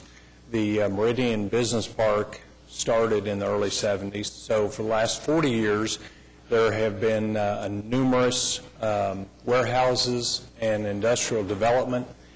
The reason that we have had to come before you and have 2 zoning applications, the first of which has an existing warehouse, and the item 2 has vacant property, is that when the district regulations were put into place, they chose the middle of what's shown on your map as Will Rogers Parkway as the cutoff point for zoning. So everything north of the middle of that street remained industrial. Everything south of the middle of the street became subject to the regulations that were put into place. Now, the regulations put into place, unfortunately, didn't allow for industrial. So we met with the staff, came up with a way that industrial, consistent with what's been there since the 70s, would be allowed. We have gone to the Scenic Overlay, River Overlay District on at least 4 occasions. We have made numerous modifications with the staff, and those modifications are consistent with what you see today. The interesting part of this is my client, back in the 80s, gave an easement to the city. So when you look at, for an example, item 1, the subject property, from our property to the river, the city owns. That was given to the city. At that time, it was anticipated as part of a park plan and part of a plan that the city had to come up with development along the river. So the city is protected because it owns the property south of us. We put in the regulations a number of limitations. We took out 22 uses. We also put in design detail, and as indicated on item 1, we have an existing warehouse, so nothing will change. So the question is, why are we doing it? Why are we here? Well, for the existing warehouse, if a fire took place, then we wouldn't be able to build back the warehouse, and so from an insurance standpoint and financing standpoint, that has created a real problem. With regard to item 2, it would not allow for any industrial development that's consistent with what you see on your map as industrial development in a very quality industrial park. So that's the reason we're here. We have gotten recommendations for approval both from the Planning Commission and the Riverfront Authority, and here to answer any questions. Steve Mason and Ed Brown are here on the front row, so they are owners on this property. Thank you, Dennis. Has anyone signed up? There were no protests at the Planning Commission. As Dennis has said, the scenic overlay folks on the river have looked at this, and it does not negatively affect the river, and they're in favor of it. The Planning Commission was in favor of it. So unless the council has any questions, I move for approval. All right. Cast your votes. Passed unanimously. Thank you. And then on the second item, also move for approval on item 2. Cast your votes. Passed unanimously. Thank you. We're on item 8A3. This is in Ward 4. The address is 1021 Southwest 45th Street. It's currently R1 single-family residential, and it would become a simplified plan unit development. Pete? Are there any persons here to speak in opposition to this? I've looked at it, and I don't have any problem with it. I think it's necessary to continue the development along 44th Street that surrounds the hospital there, and I'd move for approval. All right. Cast your votes. Item 8A3 passes unanimously. On item 8A4 in Ward 8, the address is 3740 Northwest 166th Street. It's currently a plan unit development, and it would become a simplified plan unit development. Pat? Thank you, Your Honor. Is the applicant represented?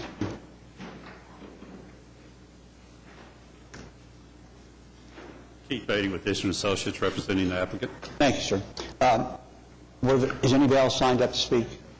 This was approved by the Planning Commission. Would you give us a brief rundown of what this project is proposed to do? Because it's not confusing, but it's not totally straightforward. Well, the property was originally PUD, I-1, and C3. And as a part of the PUD, that required a 25-foot setback from the street for green space, trees and stuff. And with the lots, the way they were platted, the shallow depth, that was not enough room to make the lot developable. What my client has done, he's purchased the property for this one lot and is planning to put administrative and professional offices in there. And as we went through Planning Commission, originally we had it as a C3 zoning, and Planning Commission asked us to drop it to O2, and we agreed to do that for them. And there were some other TEs or suggestions from the Planning Commission. Those have been adopted by your client? Yes, we've already incorporated them into the documents. Okay. Are there any other questions, Council? I move approval. All right. We have a motion and a second. We're voting on item 8A4. Cast your votes. Passed unanimously. Thank you. Item 8B is to close a school, or close a street to help out a school. We're not closing Lee Elementary School, but there are two alleys between Southwest 29th and 30th that run on the property that will help connect playground, parking, and the school. And is anybody here from the school? Would you like to speak to this? I'm just here for the applicant. Okay. Would you like to speak to this? No? Okay. If there are no questions, there certainly were no protests. They control all the property, so I'd go ahead and move approval. Second. All right. Cast your votes. Passed unanimously. On 8B2, it's another issue from the Traffic Commission. This one's in Ward 7. Skip, you okay with this? Yes. Initially, this may look like that it's an overreaching, but after looking at the geographics of the situation and the way that the properties are aligned to the presently owned establishment there, and I don't think there's been any protesters to this situation at all. And I actually skipped item 8B2, which is in Ward 3, and asked you about it. So why don't we back up? Larry, you okay with item 8B2? Yes. Okay. Cast your votes on 8B2. Passed unanimously. Now, Skip. And so 8B3, move it. Second. All right. Cast your votes. And it passes unanimously. Item 8C updates our language for recreation on the lakes. Cast your votes on item 8C. Passed unanimously. Item 8D, we have a presentation from staff. It deals with updating our sign ordinance. It does, and Susan Miller, I know, is here. Will be giving us a presentation this morning.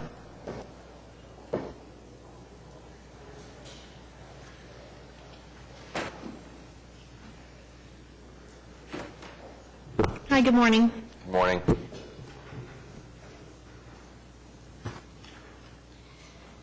Susan Miller with the Planning Department. Give him a second to pull this up. Today I'll be presenting proposed sign and zoning regulations, and this includes changes to Chapter 3, which is the sign code, Chapter 59, which is the zoning code. And this relates to both items 8D and 8E on your agenda. As you know, Council adopted an ordinance earlier this year that specifically stated that EMD signs were prohibited in design districts until the time that we developed design guidelines and brought them forward to you. So this is what we're doing today, as well as introducing other types of signage. Before I get into the other types of signage that we've looked at and are proposing in this ordinance, I want to go through the guidelines. These sign guidelines we created were both for EMD and other types of signage, are repeated in all the different design districts. As you know, we do have 6 design districts in the city. I'll kind of talk through each of these. This criteria is used by staff in the various design review committees and commissions when reviewing signs. For instance, first is the intent. We look at the intent of the signage in the district. We look to make sure it conveys a sense of excitement in the district. It strikes a balance of promoting events and minimizing visual clutter in the district and enhances the pedestrian environment. We look at the character to make sure that it's compatible and contributes to the surrounding uses, the architecture in the district. We look at the materials to make sure that it's constructed of high quality and durable materials. We look at the mounting to make sure that the mounting is not going to do any permanent damage to the structure, and make sure that they're compatible with the structure. Illumination, we look at specifically that the light intensity is appropriate to the location and the adjacent uses. And we look at the design. We look to make sure that it's in proportion and in scale with the building, and that it's a human scale to help contribute to the pedestrian environment. These are the 4 types of signs that are not currently allowed in design districts that we're introducing in this ordinance. So I'm going to talk through each of these and give you a few of the details. First, electronic message display, or the EMD signs. These, of course, will require design review in design districts. For the most part, it references current sign regulations for maximum size, which is, of course, 100 square feet, except for downtown and Bricktown, which may allow larger signs subject to the discretion of those design review committees. These are the 2 districts with the most activity, most appropriate for larger signs. Next are freestanding signs. This ordinance establishes 200 square feet maximum in downtown.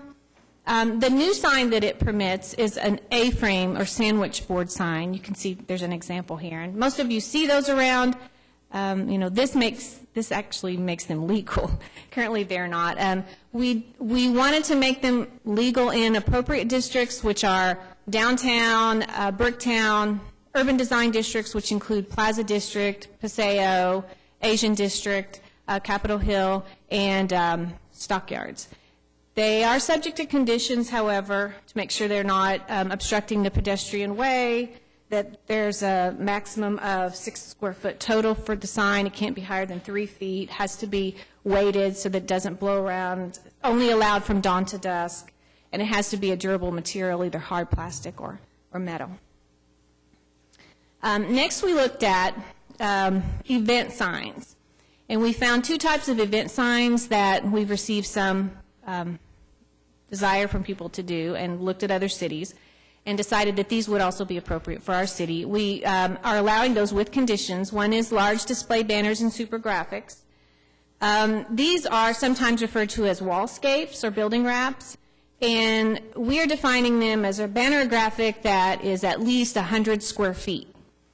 There's conditions included with these. For instance, a couple are that they maintain a minimum clearance of 14 feet from the grade. We want to make sure that they don't obstruct transparency of the buildings and for the pedestrian environment, and it is a temporary sign in nature, not to remain in place for more than 30 days at a location for no more than 6 occurrences per year. And you can see the example on the screen of one. Sidewalk stickers you may have seen in other communities. These are also subject to a few conditions, such as, again, they're sort of temporary in nature. They're not to remain in place for more than 14 days without seeking another permit, and they must be completely removed and not damage the sidewalk, and not used for commercial purposes. They really need to be used to promote some kind of civic event or community event. Next are the projection image signs, and you can see this example in the slide. This is either a static or moving image electronically projected on a structure or other stationary surface. A few conditions with those also. They are temporary in nature as well. They're limited to 1 week in duration per location per 30-day period. And there's also limitations about projecting them within 200 feet of a residential area or onto a residential use. And, of course, they can't be projected in the street. Some other zoning changes, the sort of miscellaneous things that we included in this ordinance amendment as well.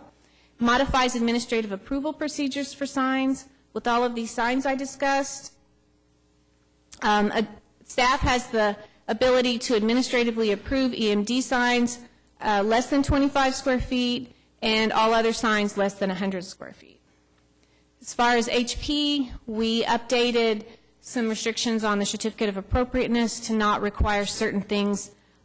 Construction commenced within 6 months of a CA when the CA only lasts a year.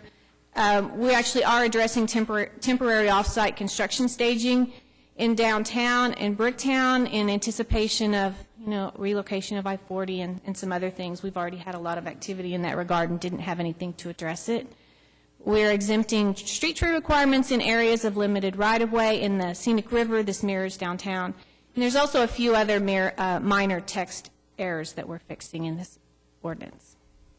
As far as review, we have met with downtown stakeholders and sign representatives. Everyone was in support of our ordinance changes. They liked the fact that it did allow more flexibility for signs in areas such as downtown and Bricktown. Design review committees all reviewed the ordinances, made recommendations, many of which were incorporated into the ordinances, and Planning Commission recommended approval. And that concludes my presentation. Any questions for Susan? Your Honor, just a quick question. Susan, on the banners, did you give me, did you have any discussions about freestanding banners in addition to the ones that were attached to the buildings? No discussions about freestanding banners at all. Okay, so it didn't come up? No, not at all. Okay, thank you. Are you referencing some of the ones that we saw during the Thunder playoffs that were in people's yards? Or? No, I have a specific citizen issue. Okay. That was something that has come up on council before. You may remember seeing a lot of those banners that were planted in yards. They will continue to be disallowed. No, the banners that we've seen, the Thunder banners, will be allowed subject to the design review process. Susan, we're referring to the banners that were in front of some of the commercial businesses. Oh, okay. That were promoting the ones that I think were brought to the council's attention, were promoting a bank and then said, "Go Thunder" or something. Oh, okay. No, those will not be allowed. And as written presently, those will not be allowed. Right. Thank you.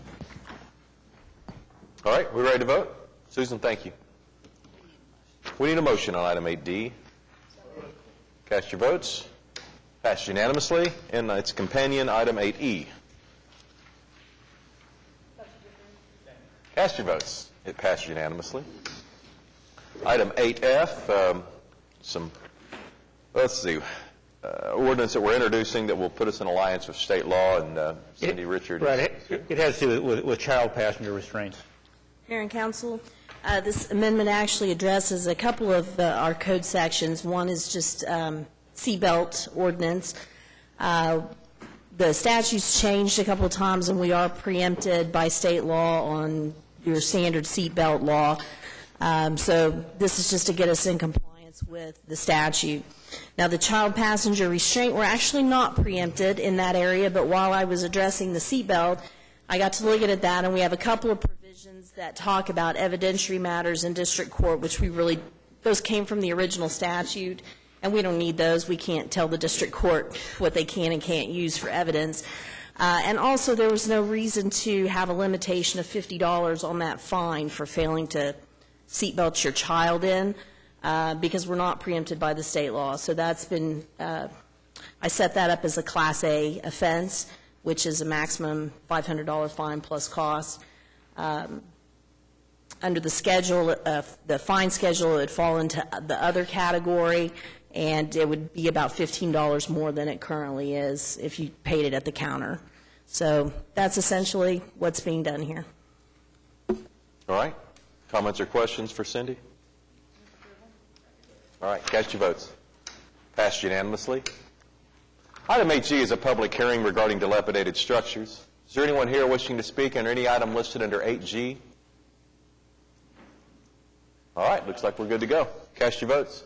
Passed unanimously. And item 8H is a public hearing regarding unsecured structures. Is there anyone here wishing to speak under any item listed under 8H? Cast your votes, and it passed unanimously. We're on to item 8I. It's a revocable permit. This will allow us to hold the Iron Kids Triathlon at Lake Hefner, which goes through Ward 2 and Ward 8. Okay. Anyone here to speak on this issue today? All right. Cast your votes. That permit is allowed. Item 8J is a revocable permit. This is for the end of summer celebration. Okay. A second. Cast your votes. Passed unanimously. Item 8K is a resolution that would approve some revised guidelines for the way we administer the hotel event sponsorship funding. I know Mike Carrier is here, and I know Gary serves on my behalf with the Convention and Visitors Bureau. Mike, you want to come forward and give us some information on item 8K? Thank you, Mr. Mayor. Council, the recommendations that you have before you today are to update the guidelines and requirements for the event sponsorship program. These recommended changes have been through the Convention and Visitors Commission. Also, Municipal Council has looked at them, believe them to be appropriate. The whole idea of this, very simply, is that since 2005, we've been operating under the same guidelines. There have been minimal changes made to them over the years, but what has happened with this program is that the first year of the program, we had 16 applicants. Last year, we had 73. It's a considerably more challenging program, and so the idea is that as new venues, new facilities have sort of sprung up, I mean, who would have ever thought that you could have rowing and drag boat racing and waterboarding and other things on the Oklahoma River, and junior Olympic archery and a field out at the State Fair Park and other things of that nature. We've seen a tremendous increase in the opportunity to bring in activities and events to Oklahoma City that promote tourism. So over the last 5 years, we've funded 129 different groups, and just this year we have already, through the committee that oversees this, we've already approved funding for 35 programs, including 13 new events that we'd never seen before. So it's a continually expanding program. The idea behind this, and I'm not going to go through the line item changes that are in the program that I believe you have seen, but the idea is to clarify the requirements, strengthen the application and accountability process by requiring standardization of the process, which will allow the committee members to see consistent information from each applicant, to require full disclosure of relevant financial information by the applicants, to allow the Convention and Visitors Commission to consider the full range of sponsorship opportunities that might be offered by the applicant group, to verify that the group is in fact utilizing hotel rooms in Oklahoma City and not having their event here and then housing their participants in other municipalities around the area, and to determine that the event is indeed legitimately a tourism activity designed to produce new and increased visitation to Oklahoma City as called for in the founding legislation. Upon the conclusion of the event, the guidelines called for a detailed financial report as well as a comprehensive list of the hotels used, the number of rooms occupied. We also ask folks to submit additional information as may be they feel necessary, but things that would allow us to know how they are promoting their event. Obviously, we get a lot of these on an annual basis, and so seeing how they have progressed year to year to grow their event, to make it more tourism-friendly, to make it a stronger economic impact for the city is very important. The committee, I think, does an excellent job. They are very serious and deliberate in the process they go through, but it has become increasingly challenging for us to prepare an overview of the documents and for them to find all of the relevant information in the current application process that we have. So we want to standardize that, make it easier for the committee to be able to compare all of the events to see that they are indeed doing what they are proposing to do, what they are intended to do, and then that we can follow up on the after report of the event to make sure that they did what they said they were going to do. So Councilman Mars serves as the chair of that committee at the present time. I'm sure that he can make some additional comments if he so chooses, but we recommend your approval and appreciate your support of this program and what it has done for tourism in Oklahoma City. All right. And we're discussing item 8K. Gary, do you want to say anything? Well, I think Mike covered it very well, but the changes and the things that are requested of these groups came out of the committee and its desire to, if it's a brand new event, that it met the criteria for what this money is supposed to be used for, and that it's going to provide the benefits that make it applicable for qualifying for the money.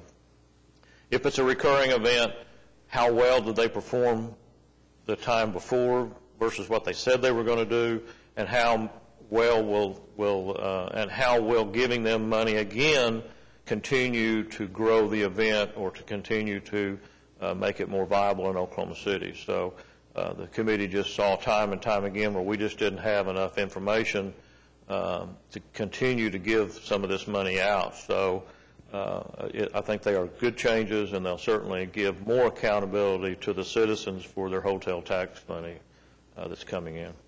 Okay. Pat, do you want to say something? Just a quick question, Your Honor. It's just a minor thing for my own education. As one of the attachments, there's a piece called the Financial Guidelines and Documentation for Event Sponsorships. And under item 12, it's examples of allowable expenditures. And about two-thirds way down the list, there's rental fees for the use of facility. And it gives some examples of the kind of facilities that we might be talking about. Several of them are city-owned. The National Cowboy and Western Heritage Museum I didn't think was a city property, but it's listed in here. And because there are some examples here, are there restrictions on the kinds of facilities that will be covered under this particular provision, Mike? And Gary can correct me if I'm wrong, but I don't know that we have ever denied an application because of the facility they were using. We gave these just, again, as examples, because Cowboy does charge. It's not a public facility. Bricktown Event Center, not a public facility. So there are other facilities that we have approved in the past. I wonder if this might be a little confusing by having the examples in here to put rent for a facility, since there is no apparent restrictions on the kind of facilities that might be approved. That's just a minor question and comment. Thank you, Your Honor. Okay. Ready to vote on item 8K? I'll move it. Second. Cast your votes. Passed unanimously. Item 8L, I understand we do need executive session? Yes. Move it. Cast your votes. Items move to executive session. Item 8M, I understand we do need executive session? Yes. All right, cast your votes on that, and it passes. And item 8N, I understand we do need executive session? Second. Okay. Passes unanimously. And item 8O, I understand we do need executive session. Okay, cast your votes. And that item is moved to executive session. That puts us to item 8P, which is claims recommended for denial. Is there anyone here wishing to speak under any item listed under 8P? All right, how about a motion? Cast your votes. Passes unanimously. On to item 9, these are claims recommended for approval. Is there anyone here wishing to speak under any item listed under item 9? Move it. All right, cast your votes. Passes unanimously.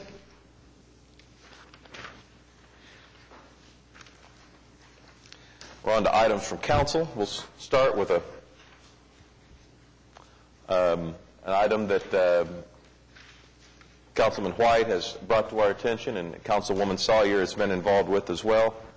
How do the two of you want to move forward on this? Pete? We can hold mine to see the outcome of the one that Councilwoman Sawyer has. All right. Great. Briefly, I think that this ordinance was introduced last week. We have talked about a couple of modifications that I'm very hopeful will clean up the process and make it fair, applicable citywide. So if I could just, review some of the changes that we've talked about.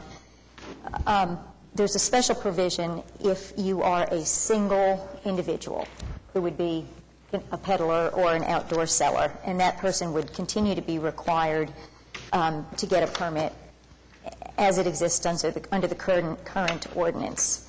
But the changes that we've made here are for events involving 2 or more outdoor sellers that would be represented by an event sponsor. So in this case, the event sponsor can make one application for an event. They will make one application, they will provide one site plan, and they will receive one permit, and they will pay one fee.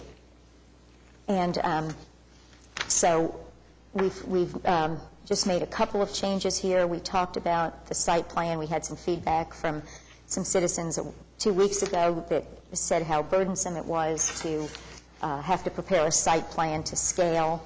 We've modified the language in this ordinance to say that a site plan would be generally drawn to scale, that would eliminate the necessity of hiring an architect, as an example, to do this and to hopefully reduce the costs. So the fees structure that we have now discussed is that there would be a peddler or solicitor's permit for one individual, which would be $30. The new outdoor seller's permit for a single outdoor seller would be set at $50. And then for events involving 2 or more sellers, we've developed a sliding scale. Essentially, 2 to 10 vendors would be $150. 10 to 25 would be $200. 25 to 50 would be $250, and more than 50 outdoor sellers would be $300. If at any time there needs to be an amended site plan, they would need to come back and pay a $13 fee. I think what we've been able to craft here is something that applies to everybody citywide. It exempts no one, but it does drastically reduce the cost for somebody that wants to put on a multi-vendor event on private property. It addresses the issues, I believe, for Oklahoma City Community College, which Pete and I have worked on very closely. We don't want to make this any more complicated for them, but the college in the past should have been applying for an outdoor seller's permit, and this provides a vehicle for that to happen at a much reduced fee. All right. Meg, thank you. We have one person who has signed up to speak on this issue. Stephen Bloomberg. Stephen, if you're satisfied with this, if you don't really need to speak. Yes. But it's up to you. Yeah. Oklahoma City Community Colleges, Stephen Bloomberg, Vice President for Community Development. I just wanted to bring thanks from our President, Dr. Seacrest, as well as Dr. Stewart, for work from the City Council on this issue, and it is certainly amenable to the college, and I wanted to thank you as the Mayor and the City Council for all your work. Okay. Stephen, thanks. Thank you. Do you have a motion, Meg? Yes, I'd like to. Larry? I'm in fairness, Meg, I'm confused. If you have 10, okay, what do you pay? $150? Yes. If you have 10, it also says 10 to 25. It needs to, that's got to be in this print. It needs to be 11 to 25 and then 26 to 50. Yeah, I just noticed that. We need to go 2 to 10, 11, 25, 26, 50, and 51. Okay. Second. With that small amendment. We have a motion and a second. Nick, one other question. Would you accept a changing word, a site plan drawn approximately to scale as opposed to generally to scale? Yes. I'm not sure what generally the scale would be, but approximately the scale. Approximately the scale would be fine. That was what we were trying to achieve. I don't have any problem with that. Kenny, is that something we can change? Yes, absolutely. We need to vote on the wordsmithing? All right. All right, we have a motion and a second. With those two changes. Let's vote. Cast your votes. It passed unanimously. I move the emergency.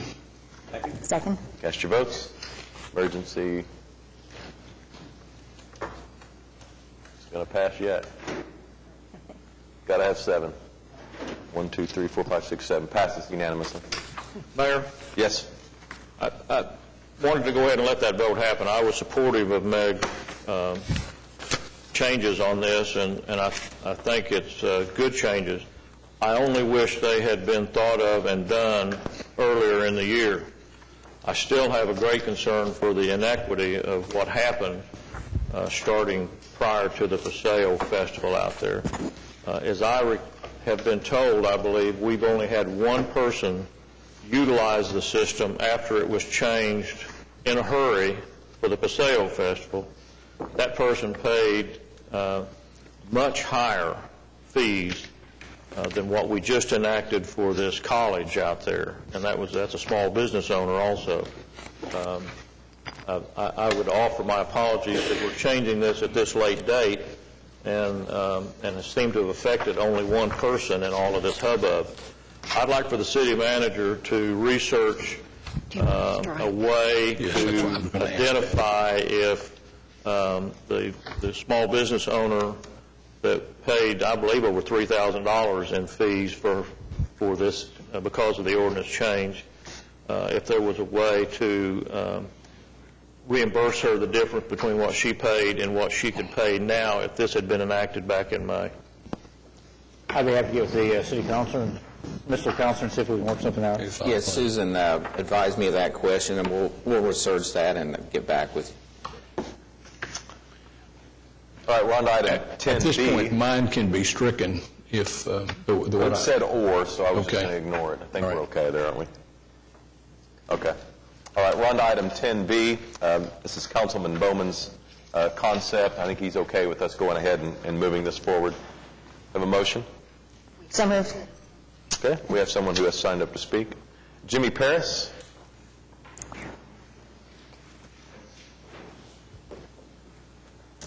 Good morning. My name is Jimmy Paris at 2900 Southwest 111th in Oklahoma City. Thank you, Mayor. Thank you, City Council. I've been in business for 23 years with Paris Limousines and Celebration Buses. This is a very important session right now that we continue to develop a better program in our transportation for our citizens of Oklahoma City, especially with the bus issue that is impacting this city. As you well can tell, there's numerous and numerous of school buses that have been converted into party buses. These party buses right now have a problem because of regulations. One issue is that you're supposed to have an escape hatch for every one escape hatch for every 8 people in a school bus. What they've done now, they've actually closed the back of the school buses, the back door. They only have one front door, and they've actually put steel sidings throughout there and eliminated virtually all the escape hatches, which I think is a very dangerous impact for our kids and people who use these buses. Another impact is there's tremendous numbers of them, which impacts the city of Oklahoma City. None of them are permitted. Most of them don't even have insurance. Most of them are not even state licensed. And I think that's an issue that's going to be very important for the future of Oklahoma City. In terms of limousines, I believe that the ordinance that we're working on right now to constantly improve the transportation, constantly make sure the cars are all permitted, the drivers have permitted stickers, that all cars have the stickers on the windshields, I think are very important. I think now the important part of it is enforcement of it. And just the other day we had a major concert in Oklahoma City, and we appreciate that because that's an economic development for this town, economic situation to help all of us out. But there were a substantial number of limousines, and about 45 of those cars did not have stickers, did not have drivers with license. And I think that's something we need to discuss and hopefully implement a plan that will work for everybody. All right. Jimmy, thanks for coming down. Any comments or questions for Jimmy? All right. We have a motion and a second. We're moving item 10B forward. Cast your votes. Passed unanimously. Item 10C deals with panhandling.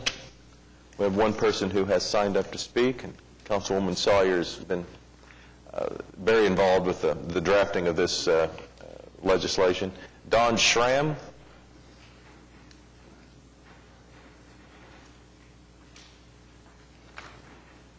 Don, we will need your name and address for the record, please. Okay. My name is Dawn Schramm. My address is 2124 Northwest 20th Street. I'm in Councilwoman Sawyer's district. I've been in constant contact with her office and as well as the police department. The panhandling problem is escalating. I notice it a lot in my area, and the aggression is escalating. I know that in the last 6 months we've had four people at Northwest 23rd and Penn who have been hit by cars during the course of their panhandling, and it's just an ongoing problem. It's getting worse, and I really signed up to support Councilwoman Sawyer in this. Okay. We appreciate you coming down. Thank you. Meg, do you want to say anything or make a motion? Just, I guess, a quick couple of comments. We have talked about this, but citizens like Dawn and so many others have been contacting my office, and I know everybody else's, with such a concern of these of panhandlers being in medians, walking in the streets, and really creating a hazard for both themselves and for our drivers. And so we've included some additional language that picks up the medians and picks up people walking in the street as an additional offense. I just had a question, Tina, and I saw Cindy here. We had a brief conversation about increasing the amount of the fine for the second offense. Are we going to continue to talk about that, or? I was approached about that, adding the, right now, as it's drafted, any violation of this ordinance would be a Class A offense, which has a maximum fine of $500. I was approached about a possible amendment. My understanding is that we can't actually officially make it today. We'd have to make it next week. But I've drawn up, Mr. Jordan is passing out, I think, a copy of what it would look like if we added made it a Class B offense for a second or any subsequent violation of the same ordinance. I do think it's important, since this is the public hearing, to maybe just get on the record that the consideration here is that any person guilty of violating this section shall be guilty upon a conviction for the first offense of a Class A, which would be the $500 fine. But any person guilty of a second and or subsequent offense of violating it shall be guilty of a Class B offense, which I understand carries a maximum fine of $1,250. $1,200 and jail time possible not exceeding 6 months. Okay. And I would like to recommend that perhaps we talk to Chief City and possibly Assistant City Manager M.T. Berry, just to be sure there aren't any issues. I have spoken with Chief City, and he is aware of this and is in favor, I believe. Okay, very good. Thank you. I have a question. Mm-hmm. Yeah, Skip and then Pat. How are you going to enforce this if a person is no longer in the median when a law enforcement officer arrives? I believe in that case you'd have to have a private citizen sign as the complainant on any citation. Is that correct, Cindy? As we do with any number of other things, shoplifting, trespassing, a lot of things we get there after it has occurred, and the complainant on the citation is a citizen who then has to appear as the witness against. So we'll have a whole lot of homeless people who have no address, who you're going to issue a citation to? You want to speak to that? Yeah. As far as enforcement, I heard your first question. As far as enforcement, a lot of it we do now is proactive. We actually send officers out and monitor some of the areas that we're getting complaints on, and are proactive with doing it before we even receive a complaint, so the officer's actually witnessing, the violation themselves and can sign the complaint. the second question I missed, what is the... Well, I know I think this is primarily a result of a lot of people, and I think a lot of those individuals fall in the category of being homeless, and they are, that's their daily, activity is hanging out on the street corners and asking for money. And, if you drive around the city, you see the number of individuals that are standing there with a sign, and if they are in fact homeless and you issue them a citation, are we really going to have a meaningful impact on this? I mean, and I understand the problem, because I think it's a very dangerous situation when you see a lot of little children out here on these corners running across the street, trying to get the attention of the driver to put, some money in a bucket for, I've seen it for baseball, basketball, football, and I just think that parents should not have their children out there panhandling on the corner. But, it's an accepted, activity that we have, for the most part, conceded into, in various parts of the city, and it ranges from the lowest end of the of income as far as the status of people to the highest end. I've seen college students that, from various sororities and fraternities, and they're doing the same thing. Correct. Well, there's really two issues. One, a lot of the ones on the street corners, the ones that we're having problems with, for an example, May and Penn or Southwest 74th, a lot of those individuals that we find are from out of town, are not homeless. This is a constant pattern. This is a way for them to make money, actually, because there are things that the city offers, plenty of venues that the city offers for them to get fed, to get housing, to get temporary housing, those types of things that they know of and they don't take advantage of because it's about making money. And the majority of those individuals we see are coming from other states, come here because they know that in many cases our laws are not as strong as, say, they are in Texas or someplace else. So they migrate to here to take advantage of really a weaker justice system as far as addressing those types of issues. The other side of that is there are things, like you mentioned, I think, the last council meeting at 23rd and Broadway, where individuals are trying to raise money for their football team. Legitimate, things that they're trying to raise money for, but the two things there. One, you did have a lot of kids. You have kids out in the street. You have kids running across the street. Creates a danger for not only themselves but also for the adults. The other side of that is making sure that if they are going to try to raise money, that the city takes the responsibility of saying, yes, this is a legitimate reason for raising funds, because a lot of people will go out there on the corners and raise funds under a fraudulent pretense and don't get a permit. So I think there's kind of you're trying to take on a responsibility from the city standpoint that we're saying, yes, they are permitted, they are raising money for those activities and not trying to defraud the public. And I think those are several of the reasons for that. All right. Yeah, Pat? I have a little concern with the part of this ordinance that has an exception. City can issue permits for people to do what we're prohibiting being done in the first part of the ordinance. And if it's a hazard or dangerous, I don't think the city has any interest in permitting something that is hazardous like that. Are you talking about like public safety with a fill the boot, that type of? Well, but the exception is any representative of an organization which has obtained a permit. I think that would be one of the opportunities. It's one of the, but it's a very broad exception in here. And the requirements are fairly strict about insurance and training. I think it's just a recognition that we need discretion. Well, but I think it's beyond discretion. If we think this is a serious enough problem to have an ordinance prohibiting it, I don't think we ought to have an exemption that is so broad to allow any organization that gets a permit the right to do what we are prohibiting in the first part of this ordinance.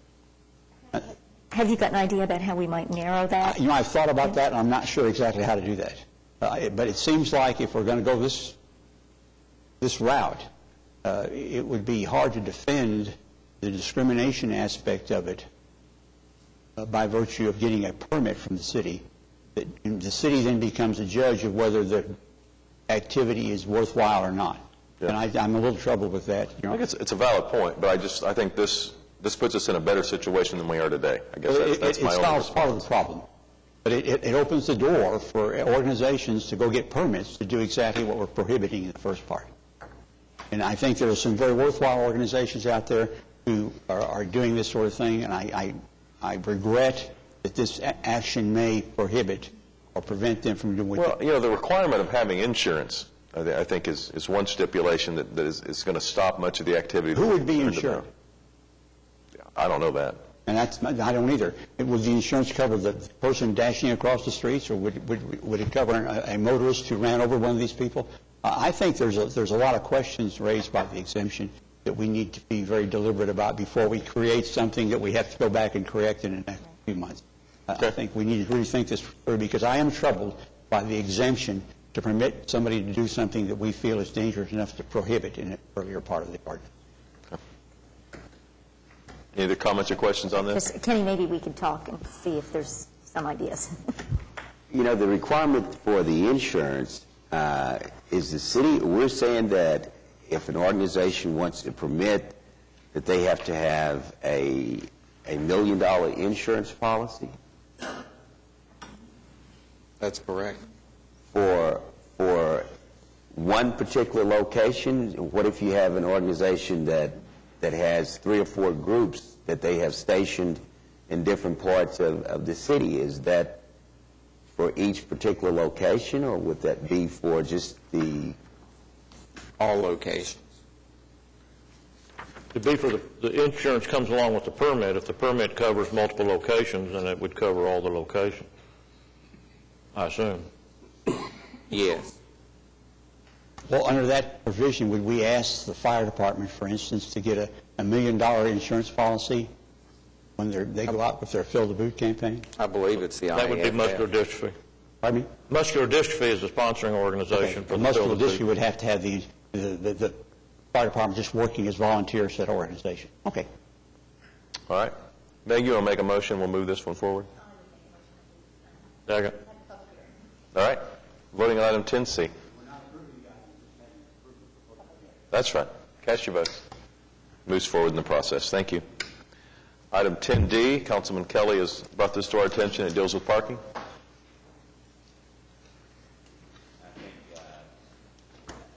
Ms. Richards has a comment. Well, I think we discussed this at length at the last meeting. The only other thing is that at final hearing, we'll be having an amendment proposed that Councilman Kelly has discussed with me.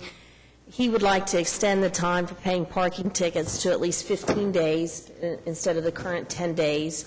And I spoke with the court administrator, and he would like it to say it's that second column in the parking fine schedule where the fine goes higher after 10 days. He would like it to say the fine amount after the arraignment date, and that will help him with our new electronic system when it comes up. He'll be able to set the arraignment date 15 days out, but it will also retain some flexibility in case we ever want to change that deadline again without going in and having to amend the ordinance again. So that'll be coming up for vote at the final hearing next time. All right. I have a question. Under the appendix 32-304, number 15, it prohibits parking on any center, median, or non-residential property planting strip. Is the residential planting strip covered in another ordinance? The reason I put that in there is because I didn't want to have any conflict with what you did on residential yard parking a couple of months ago. I didn't want there to be any chance for a person to come in and raise a defense that they could pay, a lesser fine or something because it was a planting strip versus residential parking. So now that I've taken planting strip out of the residential parking area or concern, any violation of parking all the way up to your curb line will just be a residential yard parking violation, which is a higher fine. Okay, thank you. All right. Skip, you want to put a motion on 10D? All right, cast your votes. Passed unanimously.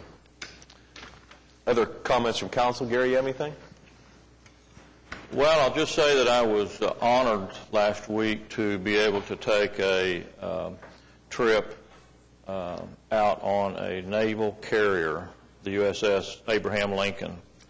And if you think that the younger generation in general and that the military are not in good shape, you just need to see these people in action.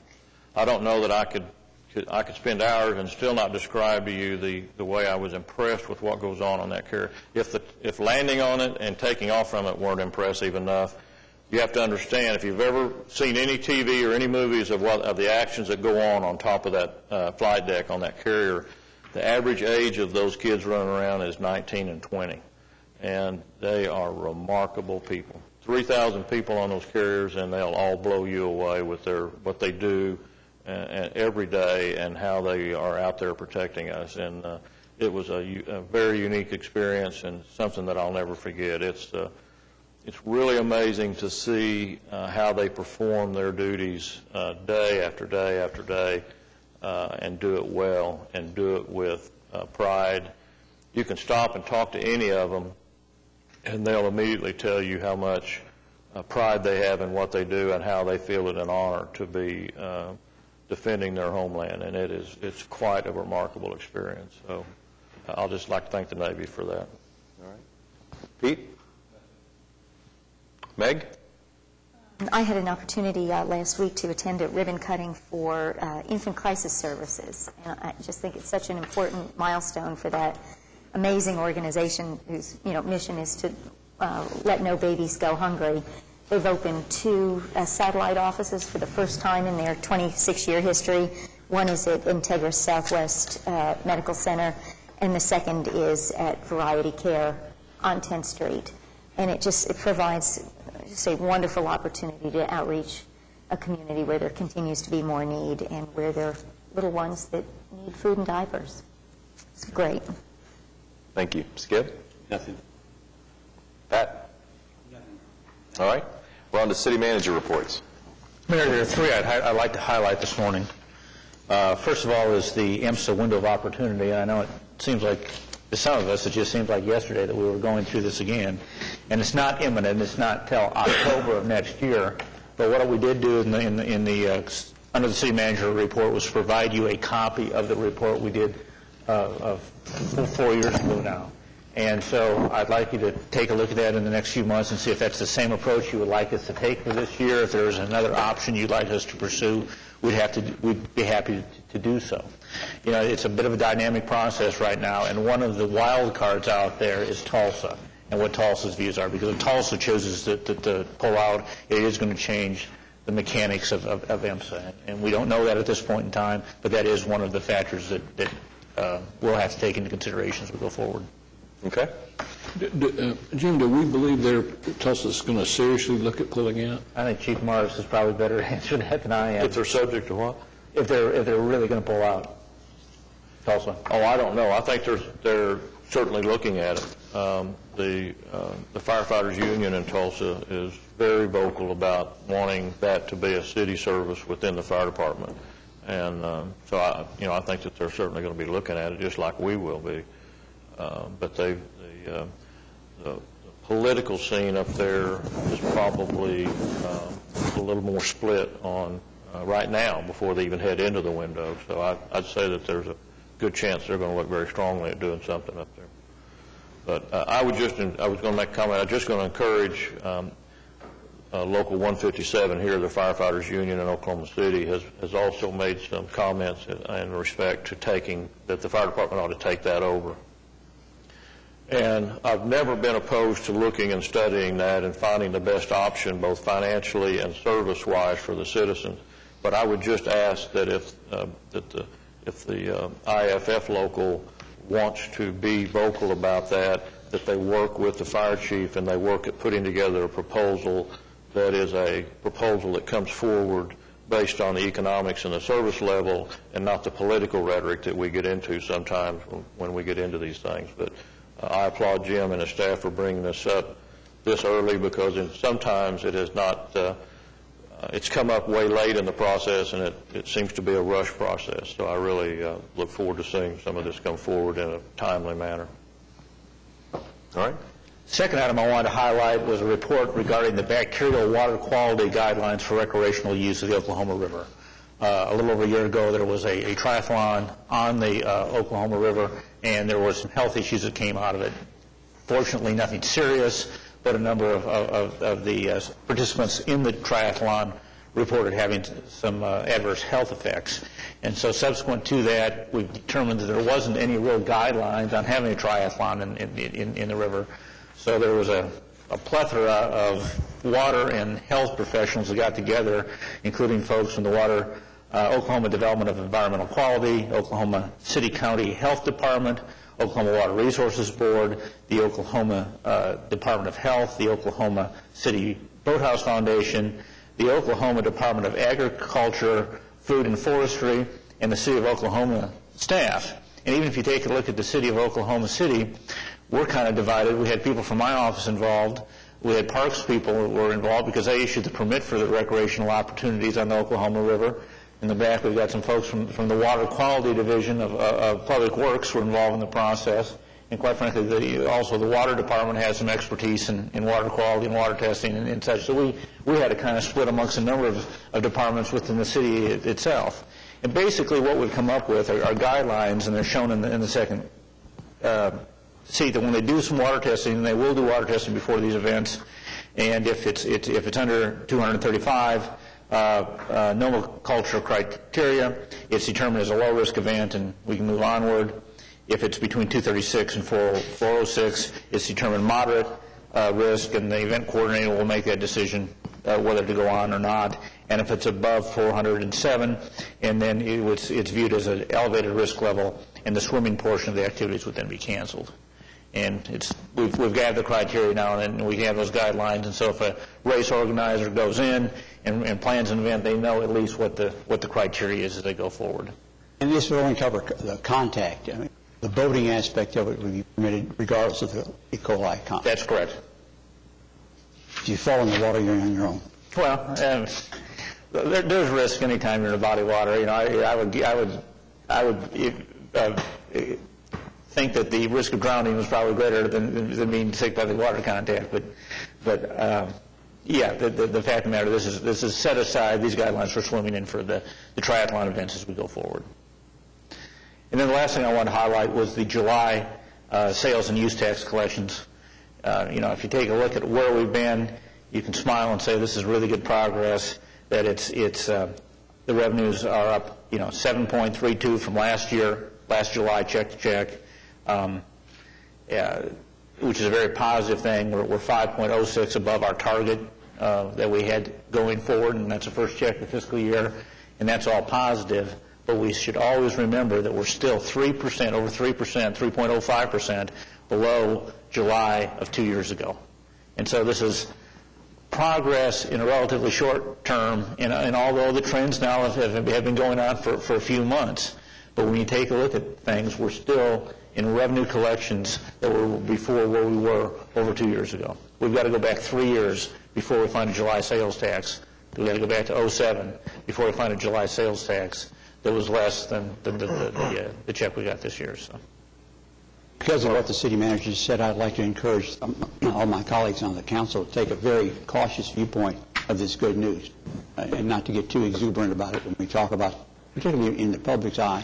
This is a good trend, a solid trend, but until we've got at least a year's experience underneath our belts and see some positive movement towards getting back to where we were a couple of years ago, I think we ought to just continue to be very cautious as we look forward in our expenditure. Okay. Mayor, I forgot there was one comment I would like to make. Okay. And Mr. Doug Gibson is retiring from the Boys and Girls Club. And this past weekend they had a very nice article. But this was an individual that has really, brought the Boys and Girls Club from a very, very stressed situation to the top of their game, I think. And, to know that at one time the Boys and Girls Club over on between Western and Classen had probably only maybe 60 or 70 kids there on a daily basis, that you go over there every day and there's probably 300 to 350 kids out there. And the services they provide to the young people in Oklahoma City is just really admirable. And so I would like to thank Mr. Gibson for all the dedication of the 10 years that he's given to the Boys and Girls Club, and to think that, he came in where they were struggling financially, and the board, trusted him to be their leader and create a $4.3 million capital project, a brand new building, parking lot. That's a real hero for our city, that, for the children in Oklahoma City. And I'd like to thank Mr. Roy Williams at the Chamber of Commerce for the project that they've been able to put together to bring Bowen, hopefully, to Oklahoma City, that will create approximately another 550 jobs in our city. Absolutely. We have executive session.